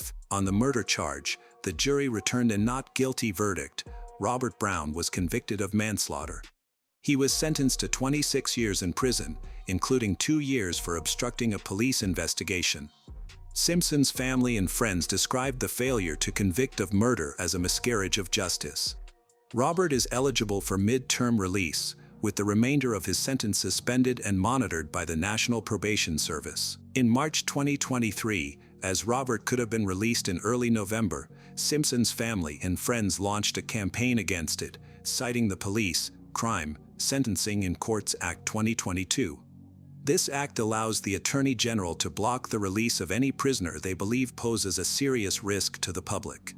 The campaign received support from former Lord Chancellor and Justice Secretary Sir Robert Buckland, former Home Secretary Priti Patel, Jess Phillips, the then Shadow Minister for Domestic Violence and Safeguarding, and Carrie Johnson, an anti-domestic violence campaigner and wife of former Prime Minister Boris Johnson. On October 10, Justice Minister Alex Chalk KCMP announced that Robert would not be automatically released from prison but would instead be referred to the parole board. Robert challenged this decision in the High Court, but he was unsuccessful, arguing that Chalk had overturned a decision made by the judge at the original trial. Try to turn pain into strength. Joanna's mother and friend Hetty Barkworth Nanton was awarded a CBE in the 2024 New Year Honors for services to those affected by domestic violence and murder. In July 2009, 55-year-old Gloria Huerta Marmolejo vanished without a trace from her home in El Paso, Texas. The day before her disappearance, she had unexpectedly returned from a trip and discovered something in her house that she had likely suspected for a long time. Just hours later, all contact with her was lost, No calls, no messages, no clues. When her son suggested that she might have just gone away for a while, the rest of the family grew concerned. Gloria was not the type to leave without telling anyone. A few days later, her car was found abandoned, and her belongings had been neatly left at home. What started as a typical missing person case soon revealed a chilling truth about long-hidden relationships, a double life, and a betrayal that turned deadly. El Paso is located in the far western part of Texas, right on the border with Mexico. It's known for its mix of cultures, its tense border atmosphere, and its higher crime rates. Despite its rough reputation, generations of families have built their lives there, holding tightly to traditions, loyalty, and the Sunday gatherings that bring everyone together. It was here, on July 28, 1955, that Gloria Marmolejo was born. She grew up in a large, close-knit family of Mexican heritage, where support, family ties, and deep loyalty were passed down through the years. In the early 1970s, Gloria met Armando Marmolejo. He won her over quickly, and by October 11, 1975, they were married. Gloria poured her heart into the relationship, never allowing anyone to speak poorly about her husband and always ready to stand by his side. They had 2 sons, Manny first, then David a few years later. At first, their family life seemed like a model of stability, a house, sons, holidays, and day-to-day life together. However, after David was born, Armando took a job that supposedly required constant travel. He was home less and less until he seemed to disappear entirely. No one really knew what he was doing or where he was going. His business trips were shrouded in secrecy, even relatives were left in the dark. By the time David turned about 6, their father was rarely around. In April 1995, Gloria made the divorce official. Armando moved to a different state, cut off contact with Manny and David. Gloria didn't let this break her spirit. She accepted the situation and focused on raising her sons. According to her brother, she had a different relationship with each of them, tailored to their personalities and needs. As Manny and David grew older, they began to drift apart. Each took his own path and followed his own interests, which was a natural part of life. Manny settled into a steady routine, while David frequently changed his priorities and directions. Gloria, after years of pouring herself into family life, eventually refused to sink into loneliness. At 50, she made a big change. She left her job of 27 years, went back to school, and earned a degree in management. She became a real estate agent, a job that provided her not just with an income, but also with a sense of purpose. It offered her flexible hours and the chance to be in control of her own time. Life eventually settled into a comfortable routine. The house where Gloria lived was tidy, well kept, and surrounded by a garden she loved to care for. She spent her time reading, enjoying the fresh air, and seemed to have found the peace she had always longed for. But everything changed suddenly. One of Gloria's neighbors, an elderly man she had known for years, became seriously ill. His adult son came to take care of him. After the son's arrival, Gloria began noticing some odd things happening. She often saw someone watching her from behind the bushes that bordered their yards. The man would hide, never getting too close, but his stare felt invasive and unsettling. Once, she even saw him holding what looked like a phone or camera, clearly recording her. This wasn't a one-time incident, it happened repeatedly. The sense of safety Gloria had always felt in her home was gone. She tried not to panic, but the tension kept building. Despite everything, she never went to the police. Part of her held back out of compassion for her sick neighbor. She worried that involving the authorities might make things worse. Another part of her felt it was better to wait, to observe, and to avoid making any sudden moves. Rather than contacting the police, she decided to call her brother Mark. She explained the situation clearly and shared her anxiety about it. She asked him to stay connected in case things got worse. While she didn't want to create unnecessary drama, she thought it was important for him to be informed. After that call, the thought of moving began to occupy her mind more frequently. Her sons moved out a long time ago. Manny is now living in Phoenix, and David has also moved to a new location. Although life in El Paso had always seemed stable and familiar, it was starting to feel uncertain. However, moving would mean leaving the home where she had rebuilt her life after her divorce, raised her sons, and rediscovered herself. It was not just a house, it was a part of her story. Leaving felt like relinquishing her past, whereas staying meant enduring ongoing anxiety. Over time, her thoughts of moving evolved into a quiet certainty, signaling that significant changes were approaching. To truly understand what happened, we need to look back at David, Gloria's younger son, during his early childhood. From a young age, David stood out from his classmates, not because he was academically inclined or well-behaved, but because he had a talent for getting into trouble. He found school uninteresting, disliked doing chores, and resisted any attempts to guide him. Unlike his brother Manny, who loved sports and eagerly embraced learning, David chose a different path. He was carefree, ignored school rules, and was always preoccupied with girls. David was restless, never committed to any activity for long. His interests were superficial and constantly changing. It was evident that his main priorities were his appearance, popularity, and the attention he received from girls. Relatives noted that even in his teenage years, he enjoyed being the focus of everyone's attention. He knew how to leverage his good looks, confidence, and charm.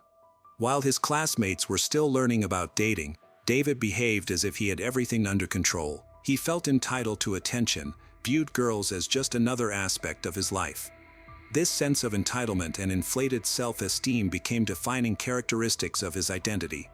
At the age of 16, he began dating a girl, who became his official girlfriend. However, he still spent time with other girls. To his family and friends, he presented his girlfriend as his serious partner, while secretly, he was seeing other people. She was 2 years younger than him and became pregnant at just 15. This unexpected situation changed everything. Suddenly, David felt he needed to take responsibility. He dropped out of school, found a job, and proposed to her.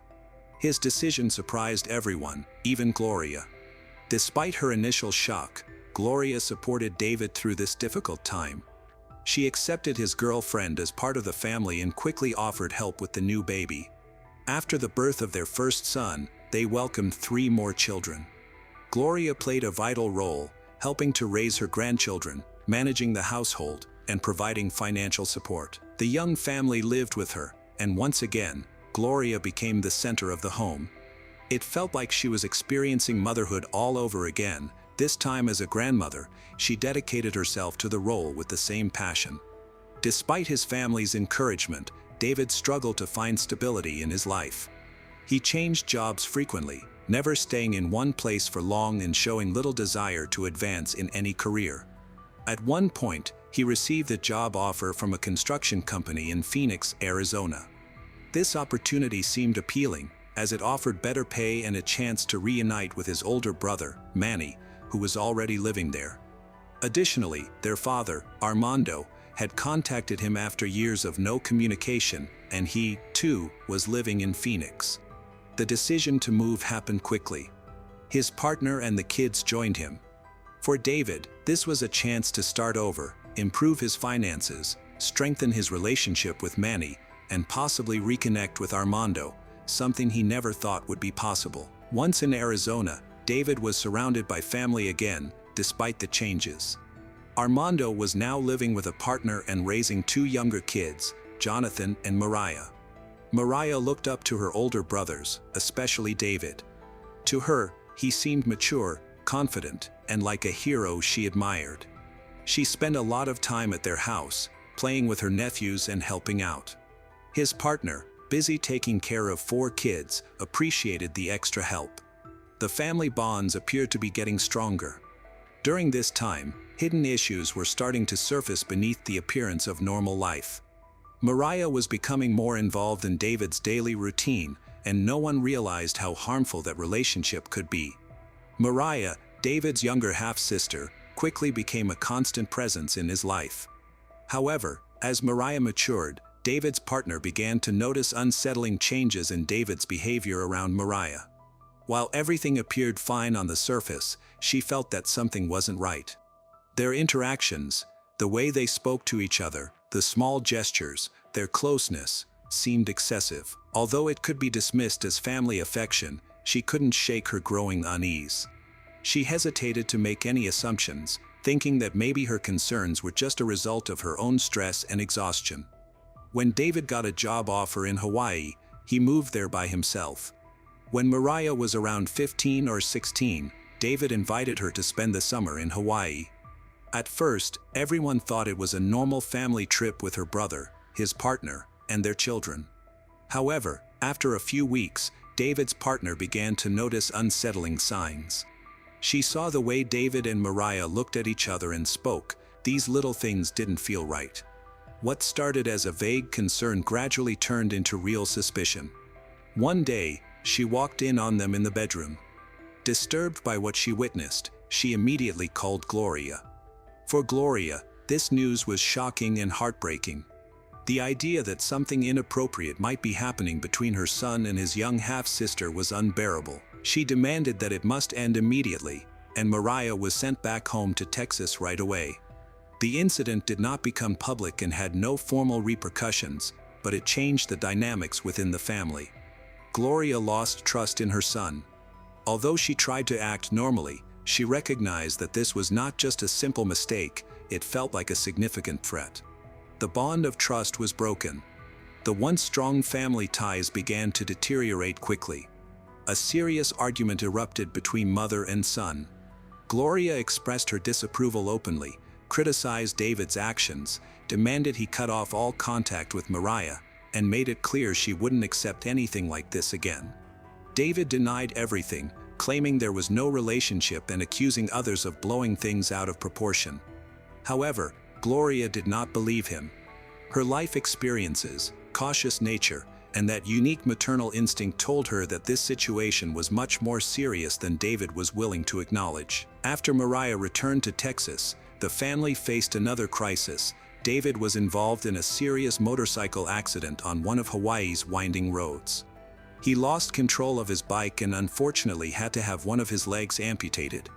When Gloria found out, she rushed to Hawaii, putting aside any previous disagreements.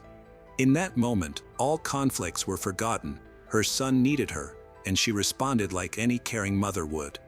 During David's recovery, Gloria stayed with him in the hospital, helping him adapt to his new physical limitations and providing unwavering support. David shared with others that his mother never left his side, always holding his hand, encouraging him, and doing everything possible to help him feel complete despite his loss. After a long rehabilitation, Gloria suggested that David come back to El Paso with her. David agreed, as his relationship with his partner was over and he had little contact with his sons.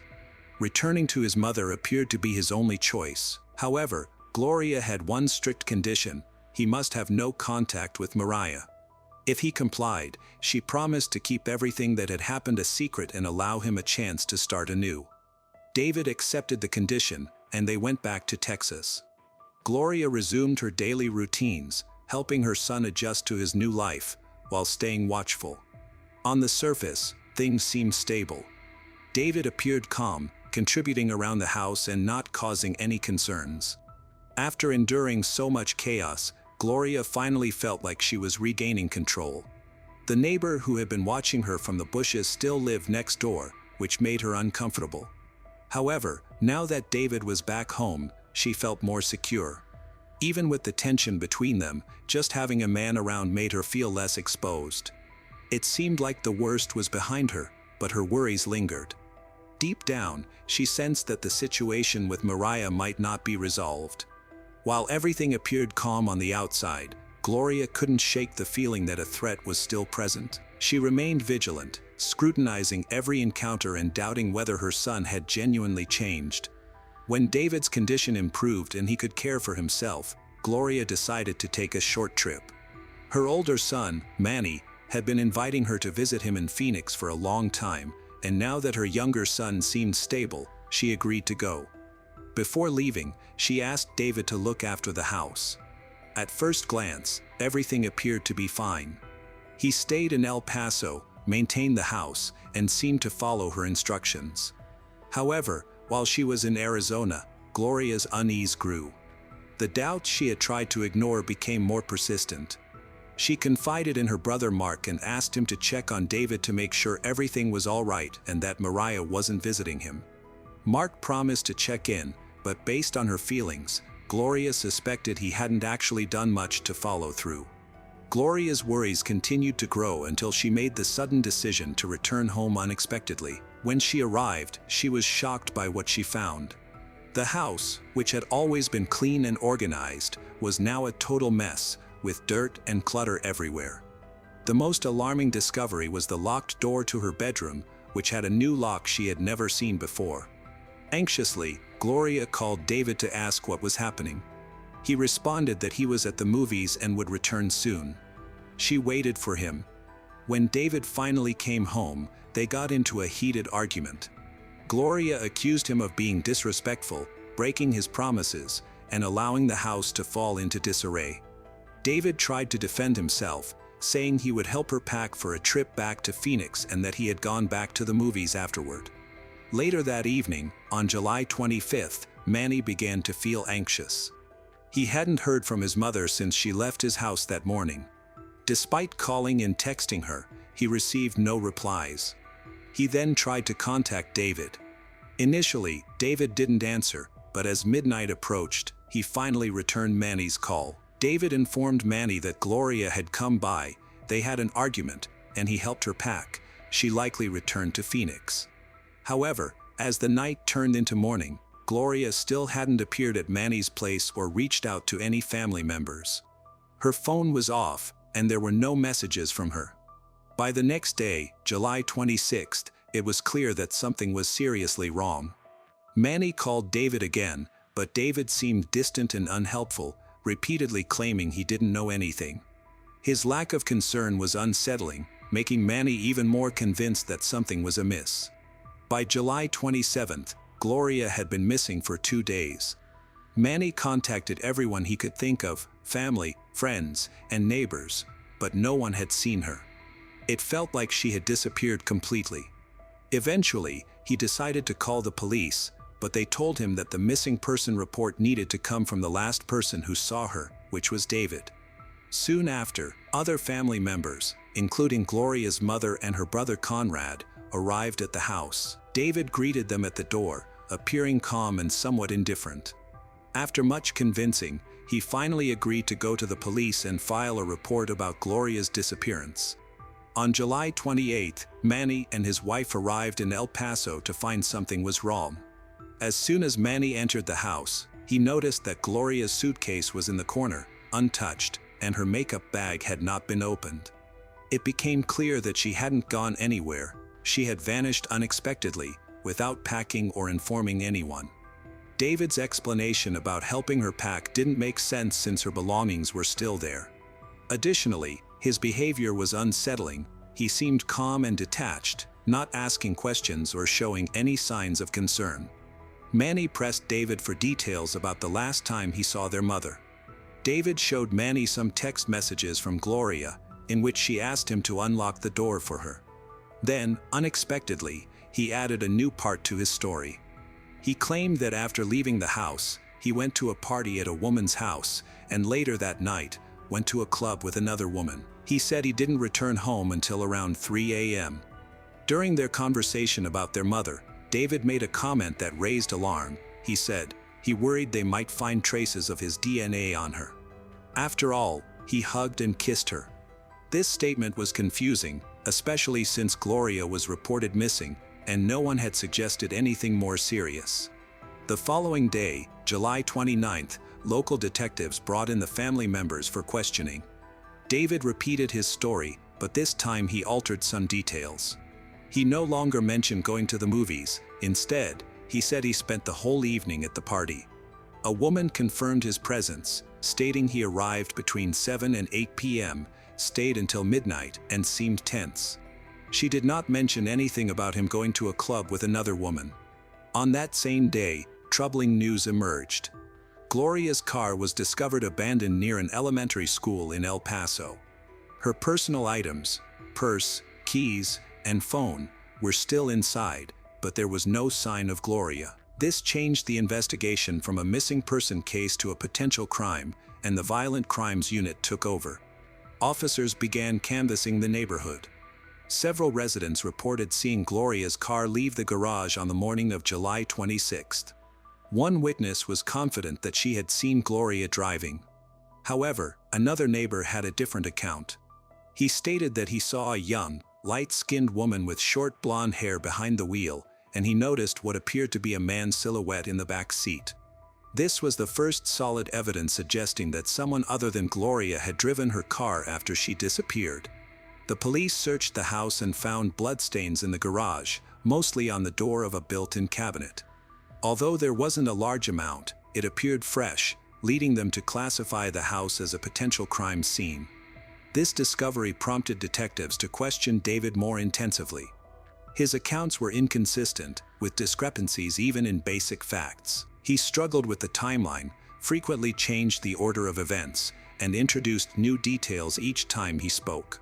Throughout the questioning, he remained unusually calm, showing no concern or asking questions about the investigation, which raised suspicions. The police analyzed the blood samples and began collecting DNA from family members. Manny noticed his brother's strange behavior and couldn't stop thinking about Mariah. He felt uneasy about the close relationship between her and David, leading him to urge the police to consider Mariah as a possible suspect, especially given David's partner's previous comments.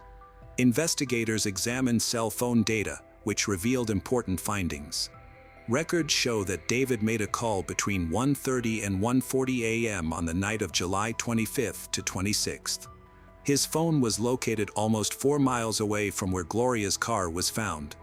Additionally, there were several calls between David's and Mariah's phones from 5:30 to 6 a.m., both incoming and outgoing. These inconsistencies, combined with witness statements, changing stories, and digital evidence, suggested that Gloria's disappearance was not an accident and that she did not leave on her own. The investigation had clearly turned into a criminal case, with David and Mariah being the last known individuals to have seen Gloria alive. On July 31st, a woman walking her dog found Gloria's body in the desert in Santa Teresa, New Mexico. The body had started to decompose. Her head was covered with 2 layers, first with plastic and then with a paper bag. Her left leg and arms were also wrapped in plastic. Investigators quickly realized that whoever committed this crime attempted to conceal any biological evidence, suggesting a deliberate act rather than a spontaneous one. The medical examiner determined that Gloria died from suffocation. Her broken larynx indicated that significant physical force was used, showing that the perpetrator had complete control over the situation. This was not a reckless act, it was a calculated and brutal attack. Lab results started to arrive, revealing that the blood samples found in Gloria's garage belonged to Mariah. This discovery made Mariah a key figure in the investigation. Gloria's brother, Mark, informed detectives that before Gloria vanished, she had confided in him her suspicions about David and Mariah having an inappropriate relationship, which she strongly disapproved of. Mariah and David were questioned about their whereabouts on the night of July 25th to 26th. They stated they had spent the entire night together, but cell phone records contradicted this. David's phone made a call at 1:37 a.m., which was almost 4 miles away from where Gloria's body was found later. Additionally, there were calls between David and Mariah at 5:30 and 6 a.m. If they were together the whole night, why did they call each other? Under pressure from investigators, Mariah started to change her story. Eventually, she was offered a deal. She would receive full immunity if she provided the complete truth about what happened. She accepted the offer. Mariah explained that Gloria unexpectedly returned home and discovered her there. This led to a heated argument between Gloria and her son. Gloria insisted that Mariah leave at once and never return. At that moment, Mariah claimed that David lost his temper and became violent, resulting in Gloria's tragic death. Following this, David contacted Mariah to ask for her assistance in covering up the incident. They cleaned the scene to eliminate any evidence and placed Gloria's body in her car, then drove it out of the city. Mariah also confessed that the blood found in a garage belonged to her, as it was from a prior altercation with David. When David buried Gloria, Mariah stated that she was present nearby. Her confession was a crucial turning point in the investigation. On September 4, 2009, David was arrested and faced charges of causing serious harm, hiding evidence, and destroying evidence. The trial began in May 4, 2010. Mariah, who had been given immunity, testified against him. She revealed that their relationship began when she was 14 and he was 29. A startling detail was that she had a child with David, who was later put up for adoption. This information surprised even those who were aware of their relationship. Many family members were unaware of the complete story. Some remained silent while others never suspected anything wrong. Investigators provided more evidence, but no DNA from David was found on Gloria's body. The defense claimed that the case relied on circumstantial evidence. David remained calm and composed in court, occasionally becoming emotional, but consistently insisted on his innocence. The first trial ended without a clear verdict because the jury was unable to reach a unanimous decision. To prevent local bias, it was decided to move the trial to San Antonio. July 10, 2010, David Marmolejo was charged with murdering his mother. In 2011, resulting in David being found guilty and sentenced to 54 years in prison. However, the situation continued to evolve. David was extradited to Arizona in December 2016 to face the crimes he committed against escort service. He is awaiting retrial at the Maricopa County Jail, where he has been held since December 8, 2016. David Marmolejo now faces 29 charges, including 15 counts of abuse assault, 4 counts of armed robbery with a deadly weapon, 4 counts of aggravated assault, 2 counts of abuse, and 4 counts of kidnapping. He initially denied the charges, but his story began to change when a Phoenix detective presented him with evidence. Marmolejo has denied the abuse assault but admitted to picking up approximately 11 escort services during his time in Phoenix. After his arrest in 2006, Marmolejo was reportedly charged with 4 counts of kidnapping, 4 counts of armed robbery, and 10 counts of abuse assault. However, the case was dismissed because 3 of the women could not be found, and the 4th refused to cooperate. Enjoying her freedom, she went to live with her mother.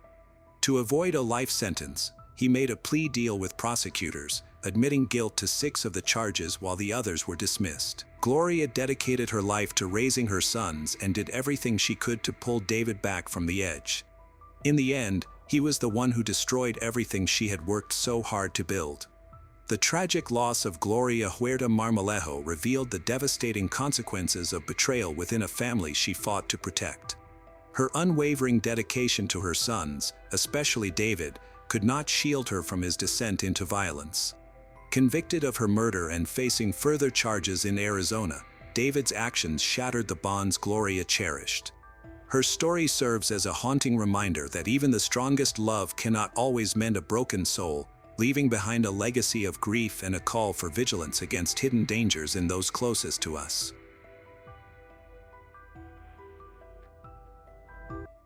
At 3 a.m., police knocked on the door of a quiet apartment in Houston. Inside, Leon Jacob and Valerie McDaniel thought their troubles were resolved. However, when Valerie opened the door, instead of finding relief, she was met with handcuffs. 2 people were missing, and it was believed they were dead. Now, they at the center of this situation had to confront the reality of what had happened. Unbeknownst to them, everything had been a setup. This story revolves around deception, manipulation, and a plan that spiraled out of control, ultimately leading to a dramatic downfall. Leon Jacob had always dreamed of becoming a doctor and saving lives, but the reality was much darker. His medical career was marked by unfinished residencies, disciplinary actions, and a series of failures. His personal life was equally troubled. Leon married Annie Morrison in 2001. She was ambitious, smart, but their home life was chaotic. They moved to New York to advance their careers, Annie in law and Leon in medicine, but what should have been a time for growth turned into a nightmare. Verbal abuse quickly escalated to physical violence. Leon hid his actions well, bruises were concealed and threats were spoken softly. By the time their second son was born, Annie lived in a constant state of fear. Leon's anger was uncontrollable. He drank heavily, gambled irresponsibly, and manipulated Annie through psychological abuse and terrifying threats. During one violent confrontation, he even pulled a knife on her in front of their child. On another occasion, Leon locked Annie and their baby in a room, telling her that the only way out was in a plastic bag. Annie finally spoke up. With her parents' assistance, she escaped with her children to Chicago. However, Leon did not give up. He stalked Annie and her family, expressing anger towards the court that gave her custody. Unable to control her, he shifted his attention to someone new, Megan Varikas. Megan worked at a hotel in Pittsburgh, where Leon had moved for his 6th residency. Like his previous positions, this one ended poorly due to his aggressive behavior towards staff and neglect of patient safety. Despite this, Megan was initially taken in by his charm. They relocated to Houston in late 2014, hoping for a new beginning, but Leon remained unchanged. By 2017, their relationship had deteriorated into threats, harassment, and fear. Megan faced physical abuse, constant stalking. When she attempted to leave, he followed her. When she sought refuge, he tracked her down.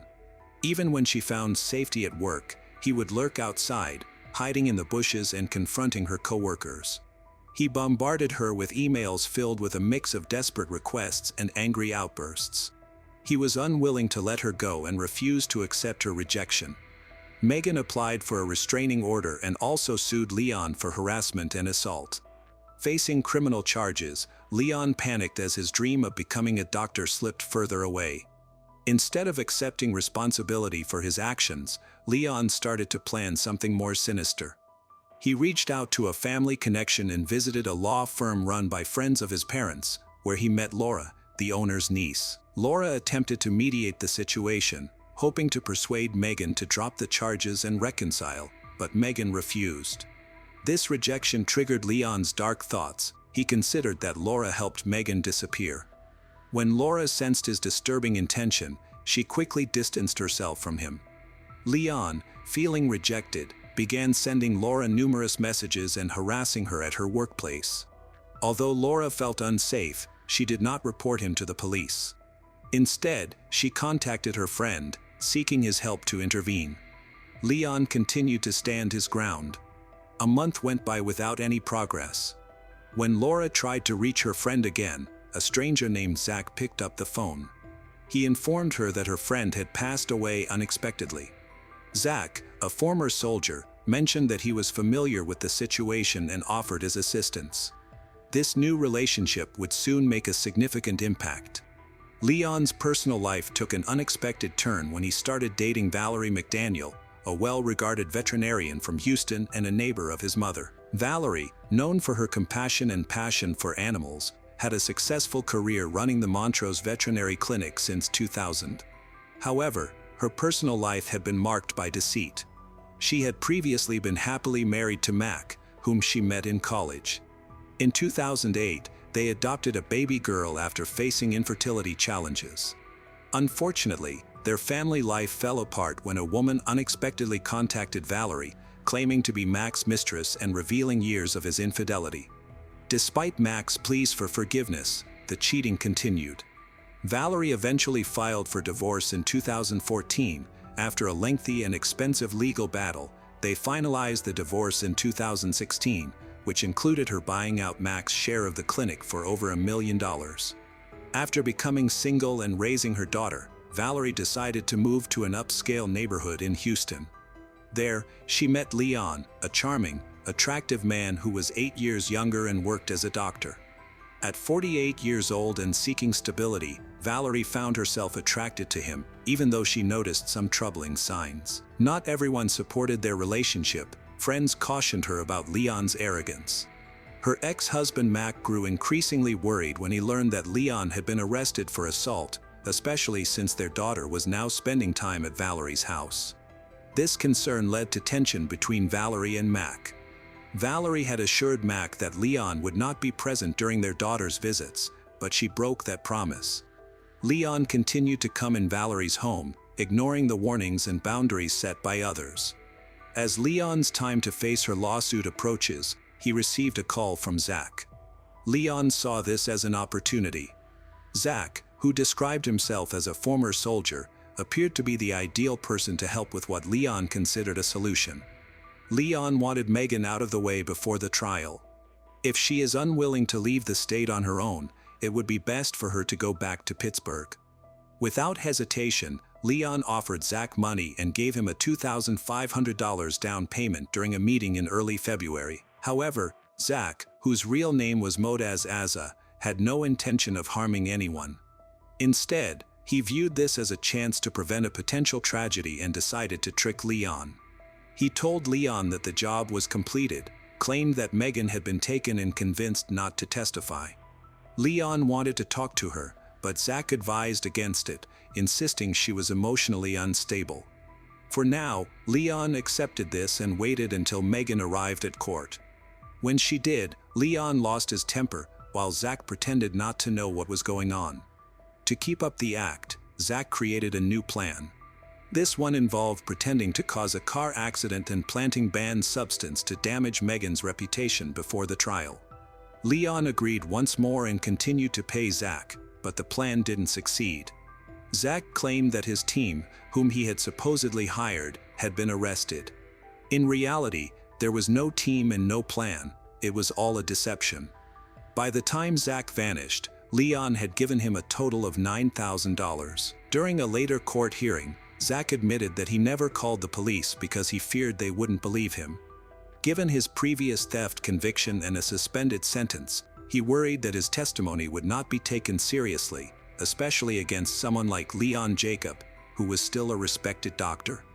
Feeling frustrated and betrayed, Leon looked for help elsewhere. He reached out to a prominent Houston city councilman and bail bondsman, Michael Kubosh, who had previously helped post bail for Zach. However, when Leon rushed into Michael's office demanding Zach's phone number, the discussion quickly changed direction. Leon was forceful and persistent.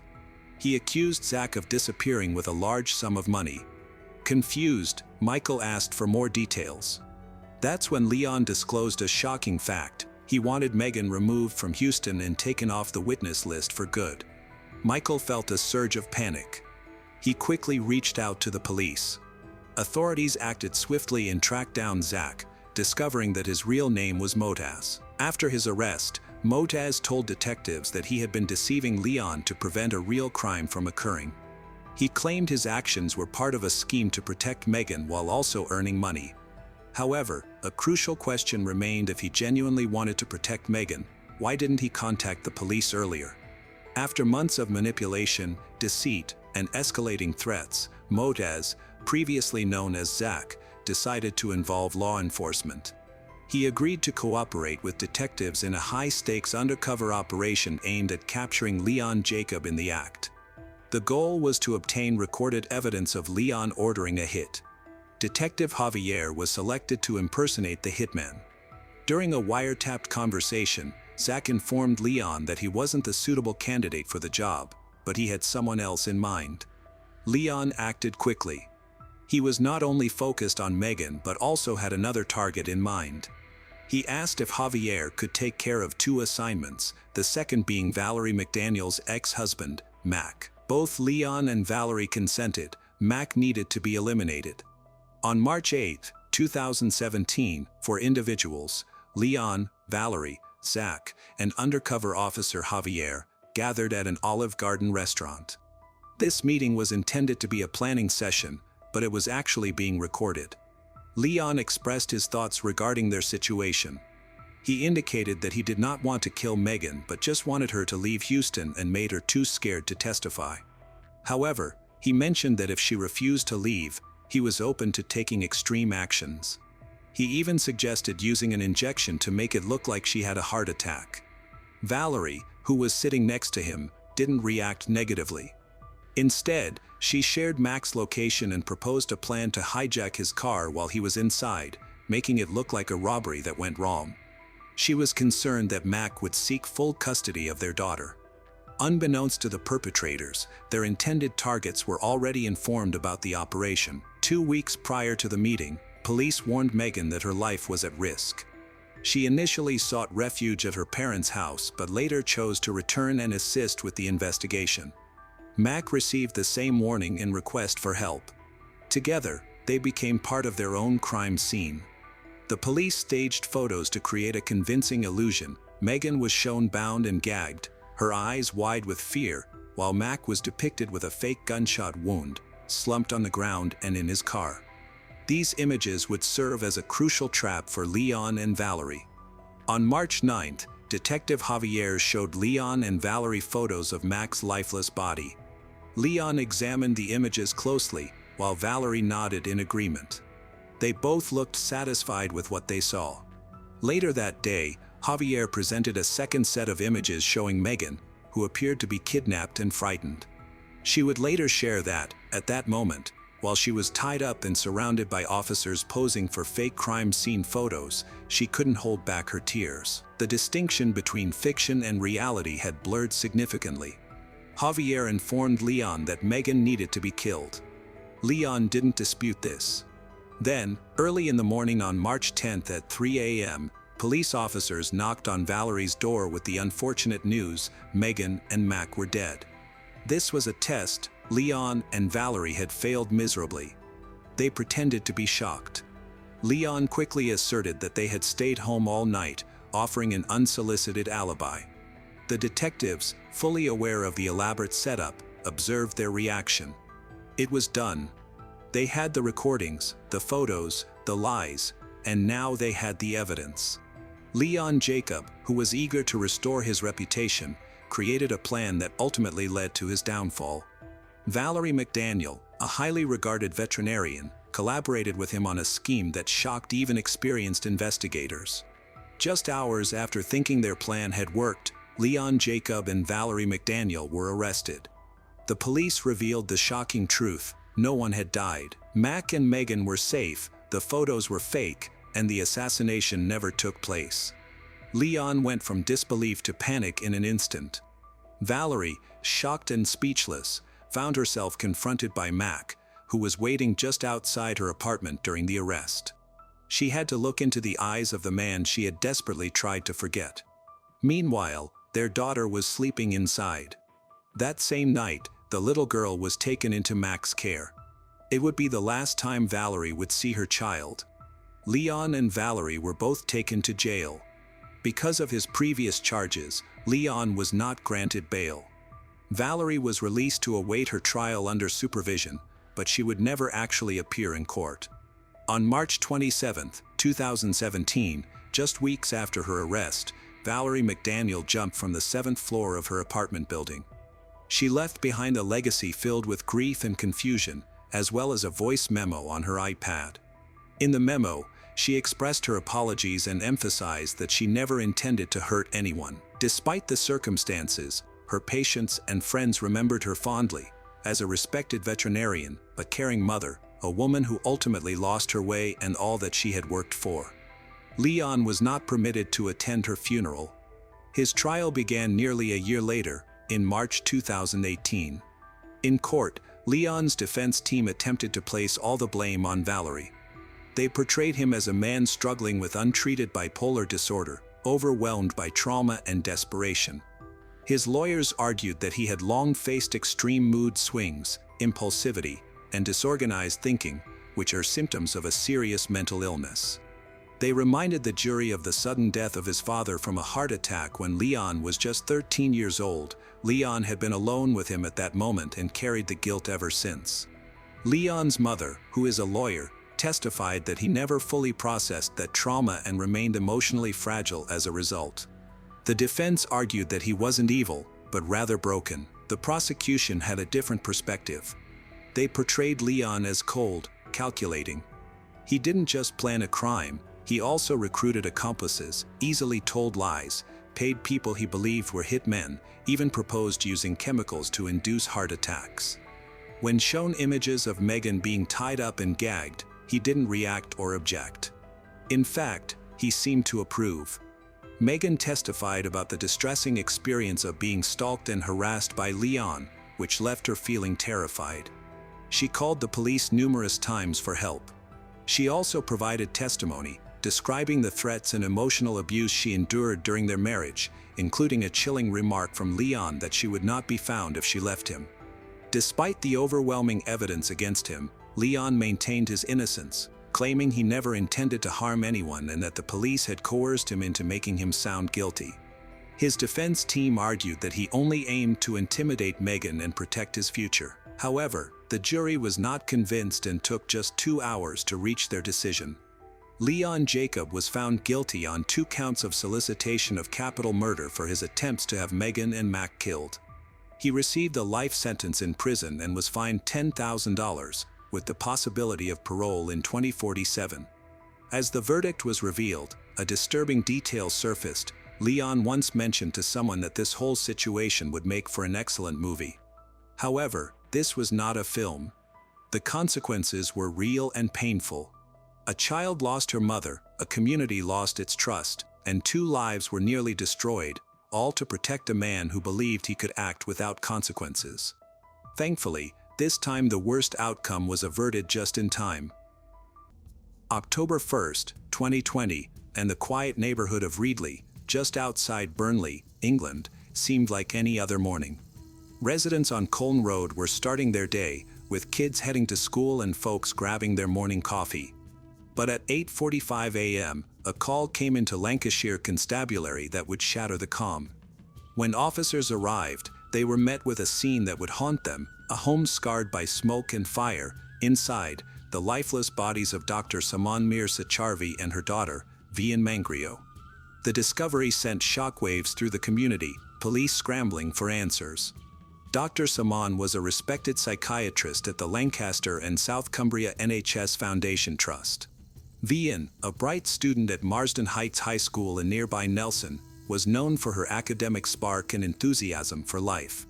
The two living together in their Colne Road home. But that morning, something had gone horribly wrong. The house showed signs of a big fire, smoke stains on the walls and charred furniture, but the flames hadn't consumed everything. Investigators noted something else: strange messages scrawled on the walls. Cryptic phrases like "my mom is evil and this is a cult house." Were these clues to what happened, or something more sinister? The police launched a full-scale investigation, cordoning off the house as forensic teams combed through the wreckage. The scene raised immediate questions. Was this a targeted act? Did the fire start accidentally, or was it set to hide something? And what about those eerie messages on the walls? Detectives began interviewing neighbors, asking if anyone had seen anything unusual in the days leading up to the tragedy. Had Saman or Vian mentioned any trouble? Did they have enemies? Or was there tension in their lives that no one knew about? Someone out there knew what happened, and detectives were determined to find them. Who could have targeted this beloved doctor and her promising daughter? To understand the weight of this true crime tragedy, let's take a moment to know Saman and Vian, who they were, where they came from, and the lives they built in the UK. Dr. Saman Mir Sacharvi was a woman of compassion and intellect. Born in Pakistan to a close-knit family, she was the eldest child and only daughter of her parents, now in their 80s. She was described by her brother as the apple of their eye, cherished for her ambition and warmth. From a young age, Saman excelled academically, and driven by a passion for helping others, she pursued a career in medicine, specializing in psychiatry. Her dedication to mental health defined her professional life. Saman moved to the UK in the early 2000s, settling in Burnley, where she joined the Lancaster and South Cumbria NHS Foundation Trust in February 2020 as a junior doctor in the specialist perinatal community mental health team. Her colleague, perinatal lead consultant, remembered her as approachable, empathetic, and a joy to work with, always forming strong bonds with patients, colleagues alike. During the global issue lockdown, Saman went beyond her duties, personally delivering prescriptions to women isolating at home, ensuring they received care when access was limited. Her kindness left a lasting mark on those she served. Vian Mangrio, Saman's daughter, attended Marsden Heights Community College in Nelson, where she shone as an outstanding student. Her head teacher praised her for having a rare blend of academic talent and enthusiasm for school life. Vian loved art. Her father, Kikip Mangrio, who lives in Doha, Qatar, after divorcing Saman in 2012, was to say that her loss left his life miserable and without purpose. He recalled her as a loving, caring young girl, beloved by everyone. The morning of October 1, 2020, Saman and Vian's bodies were found. This discovery marked the beginning of a complex true crime investigation that revealed a series of alarming events. Just before 8:45 a.m., the Lancaster Constabulary received a call expressing concerns for the safety of the occupants at a semi-detached house on Colne Road. Officers quickly arrived at the location, a quiet street filled with modest homes where Saman and Vian had built their lives. What they encountered there was far from the tranquil suburban morning they had expected. Inside the house, the air was thick with the effects of a fire. Smoke stains covered the walls, and burnt furniture suggested a blaze that had been either put out or failed to spread significantly. The officers proceeded with caution. In the front bedroom upstairs, they discovered the body of Dr. Saman Sacharvi. She was lifeless. Evidence indicated she had been involved in a violent struggle. An autopsy revealed that she died from strangulation. She had also been attacked prior to her death. In the upstairs area, there were signs of attempts to start a fire, but it had not successfully ignited, leaving Saman's body only partially affected by the flames. In the lounge downstairs, the situation was more tragic. Vian Mangrio's body was discovered, badly burned, making it hard to identify her right away. The severity of the fire suggested it was intentional, as flames had engulfed much of the area around her. A woolen item was found around her neck and in her mouth. Bruising in her throat indicated that she likely died from asphyxiation. Although the fire damage made it challenging for the pathologist to determine the exact cause of death, the difference between the two locations, Saman upstairs and Vian downstairs, raised important questions. Why were the bodies in separate parts of the house? Was the fire set to destroy evidence, or was it part of a more extensive plan? The officers observed unsettling messages written on the walls. These phrases seemed intentionally misleading. Vian and Saman had recently been isolating since Vian was waiting for a test result, which was ultimately negative. The timing of the messages struck the officers as suspicious. In response, the house was secured. The major crime team from Lancaster Constabulary, led by Detective Superintendent, quickly took over the case, treating the deaths as a double murder investigation from the beginning. The presence of smoke and fire damage, along with the violent circumstances of Saman's death and the condition of Vian's body, indicated that this was a deliberate act rather than an accident. Officers started canvassing the neighborhood, going door to door to ask if anyone had witnessed or heard anything unusual in the days or hours before the discovery. Meanwhile, forensic teams gathered important evidence, finding traces of potent substances in both Saman and Vian's bodies, which suggested they had been incapacitated before their deaths. These substances were later identified in court as a mixture of a sedative, wine, and fruit in a smoothie, pointing to a chilling level of premeditation. The fires also seemed intentional, one in the lounge where Vian was discovered, another in the upstairs bedroom near Saman, and a third in the kitchen, where the police believed a kettle had been ignited to simulate an electrical fire. These details implied that the perpetrator was familiar with the house, having both access and time to arrange the scene. The investigation shifted to focus on Saman and Vian's close associates, people who had been in their home on September 30, 2020, and had the means to commit such a precise act. The discovery of the bodies marked a significant turning point for the police and deeply affected the lives of those who knew Saman and Vian. News spread rapidly through Reedley. By midday, neighbors gathered outside the police perimeter, leaving flowers and condolence notes. The police continued their work tirelessly, aware that every piece of evidence, including footprints and fibers, could bring them closer to solving the case. The investigation was in full progress, with detectives working to create a timeline of events from the previous day. They established that Saman had been at home, likely either working or preparing for the evening. Vian had returned from school around 3:25 p.m. The crucial question was, what occurred during the hours between Vian's return and the discovery of their bodies the following morning? A significant development occurred when detectives examined CCTV footage from Colne Road and surrounding areas.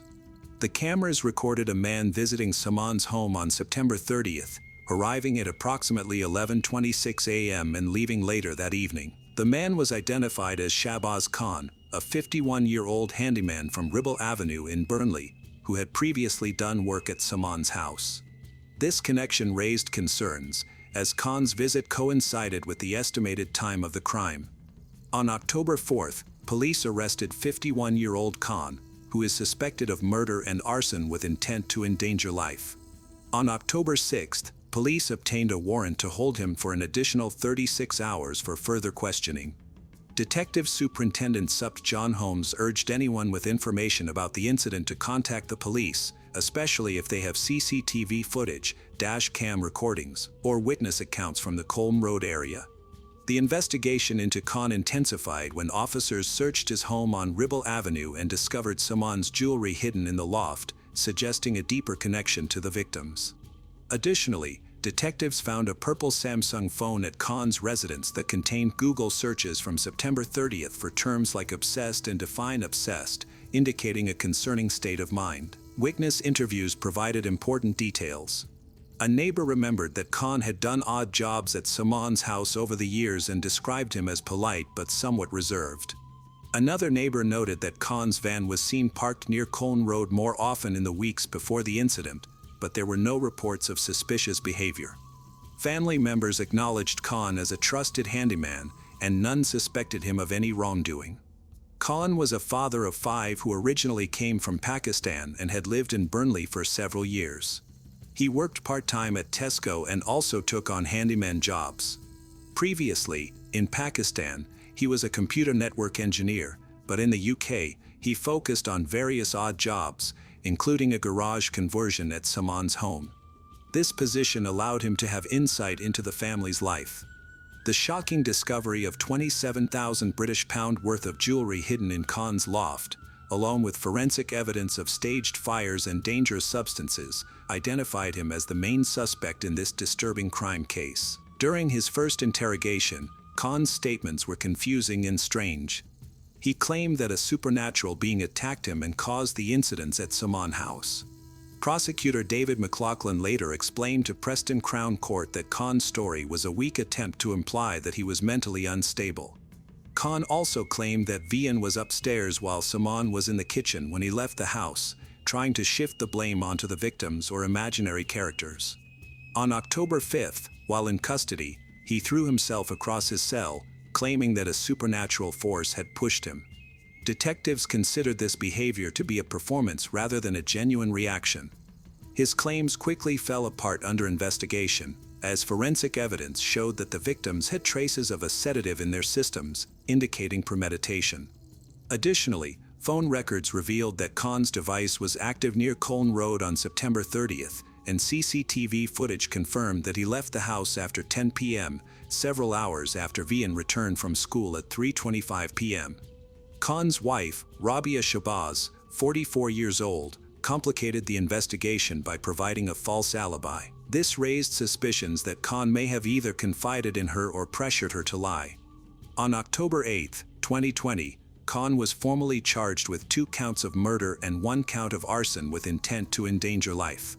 The charges highlighted the brutality of the crimes. Saman died from pressure to her neck, likely caused by ligature strangulation, and had been assaulted, while Vian's death was due to asphyxiation. Her body was severely burned to hide the evidence of the crime. The arson charge resulted from 3 intentional fires set in a lounge, upstairs bedroom, and kitchen. Prosecutors later explained that Khan was motivated by his obsession with Saman's jewelry. He planned to steal it by using a sedative-laced smoothie to incapacitate both Saman and Vian.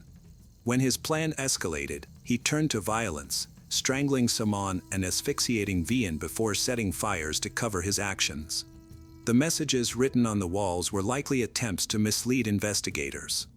Although handwriting experts could not definitively connect the graffiti to Khan, its content indicated that he was familiar with the victim's situation during their global issue isolation. As Khan awaited trial, detectives worked diligently to gather and solidify their evidence. The trial commenced on June 14, 2021, at Preston Crown Court. Khan pleaded not guilty to 2 murder charges and 1 charge of reckless arson. His wife, Rabia Shabazz, was charged separately with perverting the course of justice for falsely claiming that Khan had been at home all day on September 30, 2020. The prosecution, led by David McLaughlin, presented a thorough case, arguing that Khan's actions were premeditated, cruel, and motivated by financial gain. McLaughlin dismissed Khan's initial claims of supernatural involvement. Instead, Khan suggested that someone else had entered the house after he left at 10 p.m. Khan claimed that the jewelry in question had been entrusted to him for safekeeping while Saman was away, but the prosecution argued that Khan's intention was theft, which escalated to murder when he was confronted. Khan's defense initially asserted his innocence and indicated that his mental state should be examined. During his testimony, Khan described his relationship with Saman and Vian, referring to Vian as if she were a daughter. He maintained that both victims were alive when he left the house. He also stated that medication had helped clarify his thoughts, retracting the supernatural power story but not providing any credible alternative suspect. On June 29, after 3 weeks of evidence, Khan requested to dismiss the jury, expressing concerns about his mental health. However, the justice denied this request. The following day, June 30th, after being confronted with overwhelming evidence, including CCTV footage, phone records, and jewelry, Khan pleaded guilty to all charges, 2 counts of murder and 1 count of arson. This sudden change took the courtroom by surprise, eliminating the need for the jury to deliberate further but extending the suffering of the victims' families, who had already endured weeks of distressing testimony. Rabia Shabazz's trial continued as she maintained her innocence regarding charges of perverting the course of justice. Her defense argued that she was naive and confused about dates due to stress, lack of sleep, and insufficient food, mistakenly believing Khan was at Tesco on September 30th. In contrast, the prosecution asserted that her false statement made the day after Khan's arrest was a deliberate attempt to protect him. On July 1st, after less than 2 hours of discussion, the jury found her guilty. The sentencing occurred on October 5, 2021. Khan was sentenced to life in prison with a minimum term of 34 years. The lengthy sentence reflected the premeditated and intentional nature of the murders, which were driven by financial motives. Rabia Shabazz's attempt to shield her husband, Khan, by providing a false alibi led to her conviction for perverting the course of justice, earning her a 15-month prison sentence. Early in the investigation, a second suspect, a 56-year-old man, was arrested but released without charge, narrowing the focus to Khan. Dr. Saman Mir Sacharvi's legacy endures through her compassionate work at Lancaster and South Cumbria NHS Foundation Trust, where she supported vulnerable patients during the 2020 lockdown, while Vian Mangrio's brilliance at Marsden Heights Community College continues to inspire her peers. Their loss reverberates through Reedley, a reminder of the enduring impact of 2 remarkable lives cut short on Colne Road. As of May 2025, there have been no significant updates on the case. Khan is currently in prison, serving a life sentence without the possibility of parole. This concludes the tragic story from Burnley, a crime tale that reveals the depths of human greed and the strength of those left behind. Love can indeed be blind, but sometimes it borders on insanity. In some instances, it is so blind that it prevents one from recognizing the cruelty directed at loved ones. This can lead to truly horrific outcomes. Maya Chappell was born in March 2020.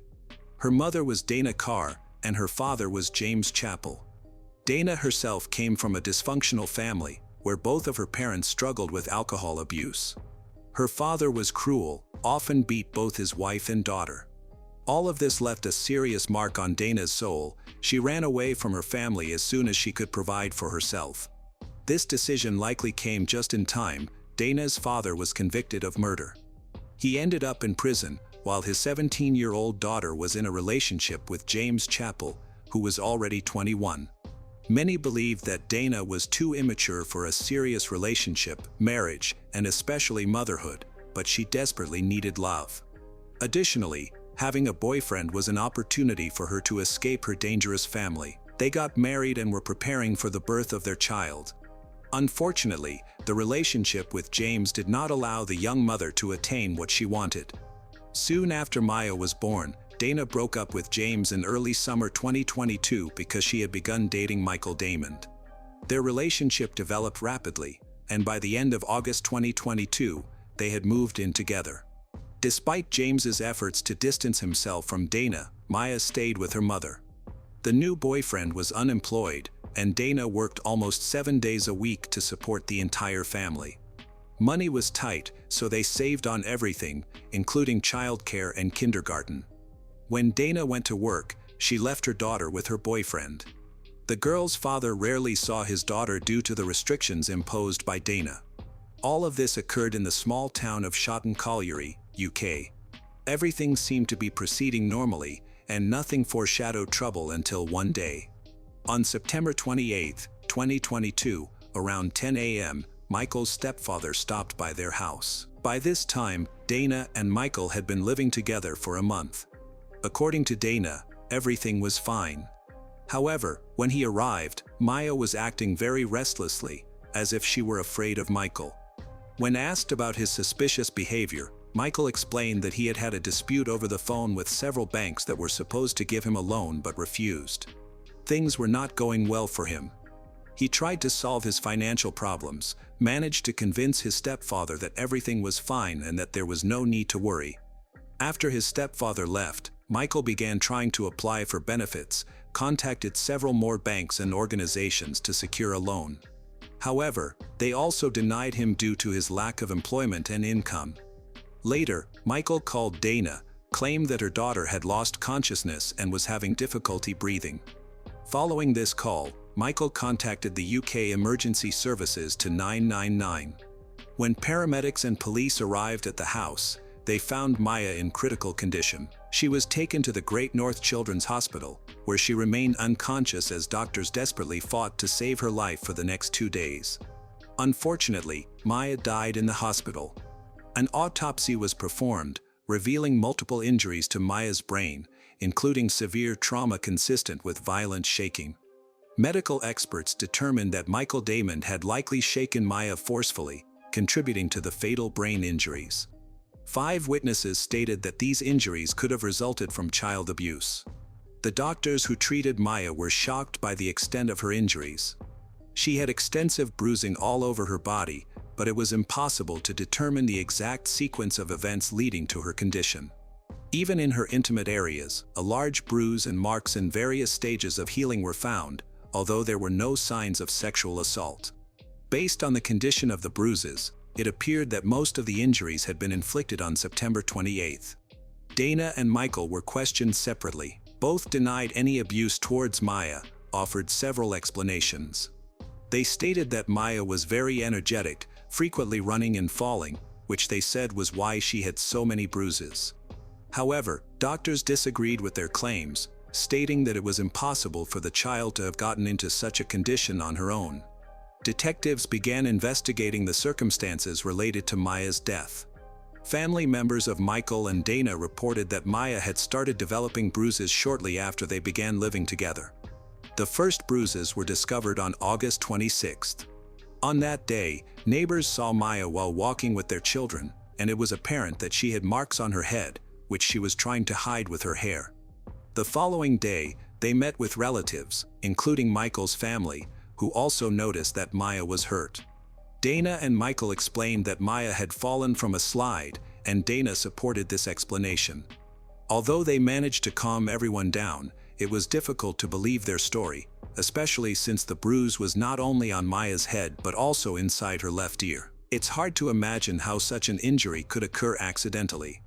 Additionally, there were small bruises around her jaw that looked like they were caused by fingers. On September 5th, Michael called his girlfriend at work to inform her that Maya was having trouble breathing. When Dana requested time off to come home, everything appeared to be fine, but new marks had appeared on Maya's body. Michael quickly brushed them off as injuries from accidental falls in the yard where they had been playing while their mother worked. The next day, when Dana took Maya out again, several acquaintances pointed out a noticeable cut on her nose. A few days later, Maya had a split lip. Each time, the explanations were similar: she was running, fell, and got hurt. Maya was briefly entrusted to Dana's mother so her grandmother could spend time with her. That evening, while bathing Maya, her grandmother noticed bruises all over her body. She took a photo of the bruises and sent it to Dana, who then advised her to take Maya to the hospital. Following this advice, she went to the hospital. When the doctor inquired about the bruises, she shared the usual explanation that Maya was clumsy and very active, often bumping into things both indoors and outdoors. The doctor accepted her explanation, and no one reported the situation to the authorities. On September 14th, Maya visited a kindergarten near their home for the first time. The purpose of this visit was to help her adjust to the new environment. Maya enjoyed her time there, but unfortunately, she never returned. Dana, her caregiver, encountered questions from the staff about the marks on Maya's body, which led her to stop bringing Maya to the kindergarten. The teachers even tried to convince Dana to let Maya return, but she declined, saying that Maya either didn't want to go or was unwell. On September 15th, Maya was scheduled to be given to her biological father, James. However, Dana refused to comply, claiming that Maya was sick. Instead, she left the girl with her mother and stepfather. Dana's mother took Maya to a relative who was a trained nurse. That day, they noticed a large, unusual bruise on Maya's buttocks. It had been concealed by her diaper, but once it was removed, the bruise was clearly visible. They asked Dana for an explanation, and she pointed to Michael, who claimed that Maya had bitten herself. This explanation seemed unlikely, so they decided to take some photos to document the odd injury. During a phone conversation with Dana, Michael repeatedly insisted that he was not at fault, even though no one had accused him of anything. Their behavior raised further suspicion. The following weekend, Maya visited her relatives and was observed with new injuries, including 4 bruises on her chest. What stood out most was the calm attitude of her mother, who insisted that the injuries were merely accidents. On September 27th, Maya had gotten another bruise while they were playing outside. Despite these concerning incidents, Dana remained unbothered and continued to go to work each day, leaving Maya alone with Michael. It later emerged that Dana had repeatedly lied to Maya's father, stepfather, mother, kindergarten teachers Maya's health. This deception was aimed at hiding the true person responsible for the bruises, whom detectives believed was Michael. After Maya died, Dana was the first to be questioned and consistently provided false information. To justify her lies, she created a story claiming she was pregnant during Maya's abuse and suffered a miscarriage due to stress when Maya died, which she described as emotional shock. This made it difficult to extract useful information from her. Meanwhile, Michael exhibited immature behavior. He initially blamed Dana's mother for abuse, then his stepfather, and ultimately Maya's biological father. However, detectives were convinced that the ongoing abuse of Maya was linked to him, as her bruises appeared specifically when she was left alone with Michael. The reason for the abuse was quickly understood. Michael was venting his frustration on Maya. This frustration stemmed from his financial troubles and the threats he faced for failing to pay his debts. On September 28th, Michael had a particularly difficult day when banned substance dealers confronted him, claiming he owed them a large sum of money. These issues had been mounting for several months. They had been persistently pressing him for repayment. Although he was being followed, he had not yet suffered any physical harm. He managed to assure them once again that he would pay them soon. However, he actually did not have the necessary funds and was desperately trying to find a solution. Michael reached out to social services for assistance, but received no help. He then tried contacting banks, but to no avail. This continuous stream of bad news drove him to a breaking point, and he directed his anger towards the little girl. The incident deeply affected Maya's biological father, James. For the past 2 years, he believed he was trying to protect his daughter from her mother, Dana, whom he saw as unfit to care for his daughter. When Dana filed for divorce, she accused James of being aggressive and cruel, claiming their relationship was toxic. James was concerned that Dana might seek revenge, which could harm Maya. Although Dana could not prove her claims about her ex-husband's aggressive behavior, she was awarded primary custody of their daughter. James was only allowed to visit his daughter on weekends. Initially, Dana tried to restrict communication between James and their child, despite his legal visitation rights. She often found ways to prevent their interactions, avoid bringing their daughter to him. Consequently, James had very limited time with Maya. When he noticed bruises on Maya, he asked Dana about them, but she repeatedly made excuses about accidents. Eventually, she began to limit his visits with Maya even more to evade his questions. James believed that if Dana was not directly involved in the abuse of Maya, she at least supported her boyfriend, who probably was involved. From the start, James suspected something was off about Michael, but Dana presented Maya's relationship with Michael as nearly perfect. She claimed that Michael treated Maya like his own daughter, that they spent all their free time together, going for walks, watching movies, and playing games. When James first noticed bruises on Maya, he immediately checked Michael's name in police databases, suspecting he might have a criminal history. To his surprise, Michael had no record. Despite Dana's reassurances, James witnessed changes in Maya's behavior during their brief visits. She had become disobedient, extremely anxious, cried often, and struggled to sleep. He associated these changes with the negative influence of Dana and Michael, but he lacked concrete evidence. One day, when James went to pick up his daughter from the home she shared with Dana and Michael, he found broken windows. Both claimed that some troublemakers were responsible for the situation, but it soon became clear that the damage was caused by dealers trying to intimidate Michael. On James's next visit, he saw that the house had been vandalized with paint. When James suspected his daughter was being abused, he wanted to collect evidence to formally report the situation. Unfortunately, during this time, Dana severely restricted his communication with Maya. She frequently canceled planned visits, claiming to be sick or saying Maya didn't want to see her father. This left James powerless to protect Maya. It soon became clear that these actions were intentional, aimed at allowing Maya's bruises to heal and preventing any inquiries about them. When Maya finally got to visit her father, Dana continued to make excuses for the new injuries, stating that Maya had been with her grandparents for several days, thus shifting the blame onto them for not watching the girl properly. Unfortunately, James faced challenges when trying to communicate with Maya because of her young age. He wanted to talk about her bruises, but every time he brought it up, she seemed to gesture as if something were breaking and simply said, "D." It wasn't until later that James understood she was referring to Michael by a nickname derived from his last name, Damon. Unfortunately, this information came too late to charge him with abusing the little girl. During the investigation, a lot of relevant information emerged from examining Michael's emails and phone records. It became clear that Dana was unaware of the serious situation and believed Michael's false narratives. He often claimed that Maya had fallen while playing on the playground or bumped into something at home. However, such incidents had never occurred in Maya's life before meeting him.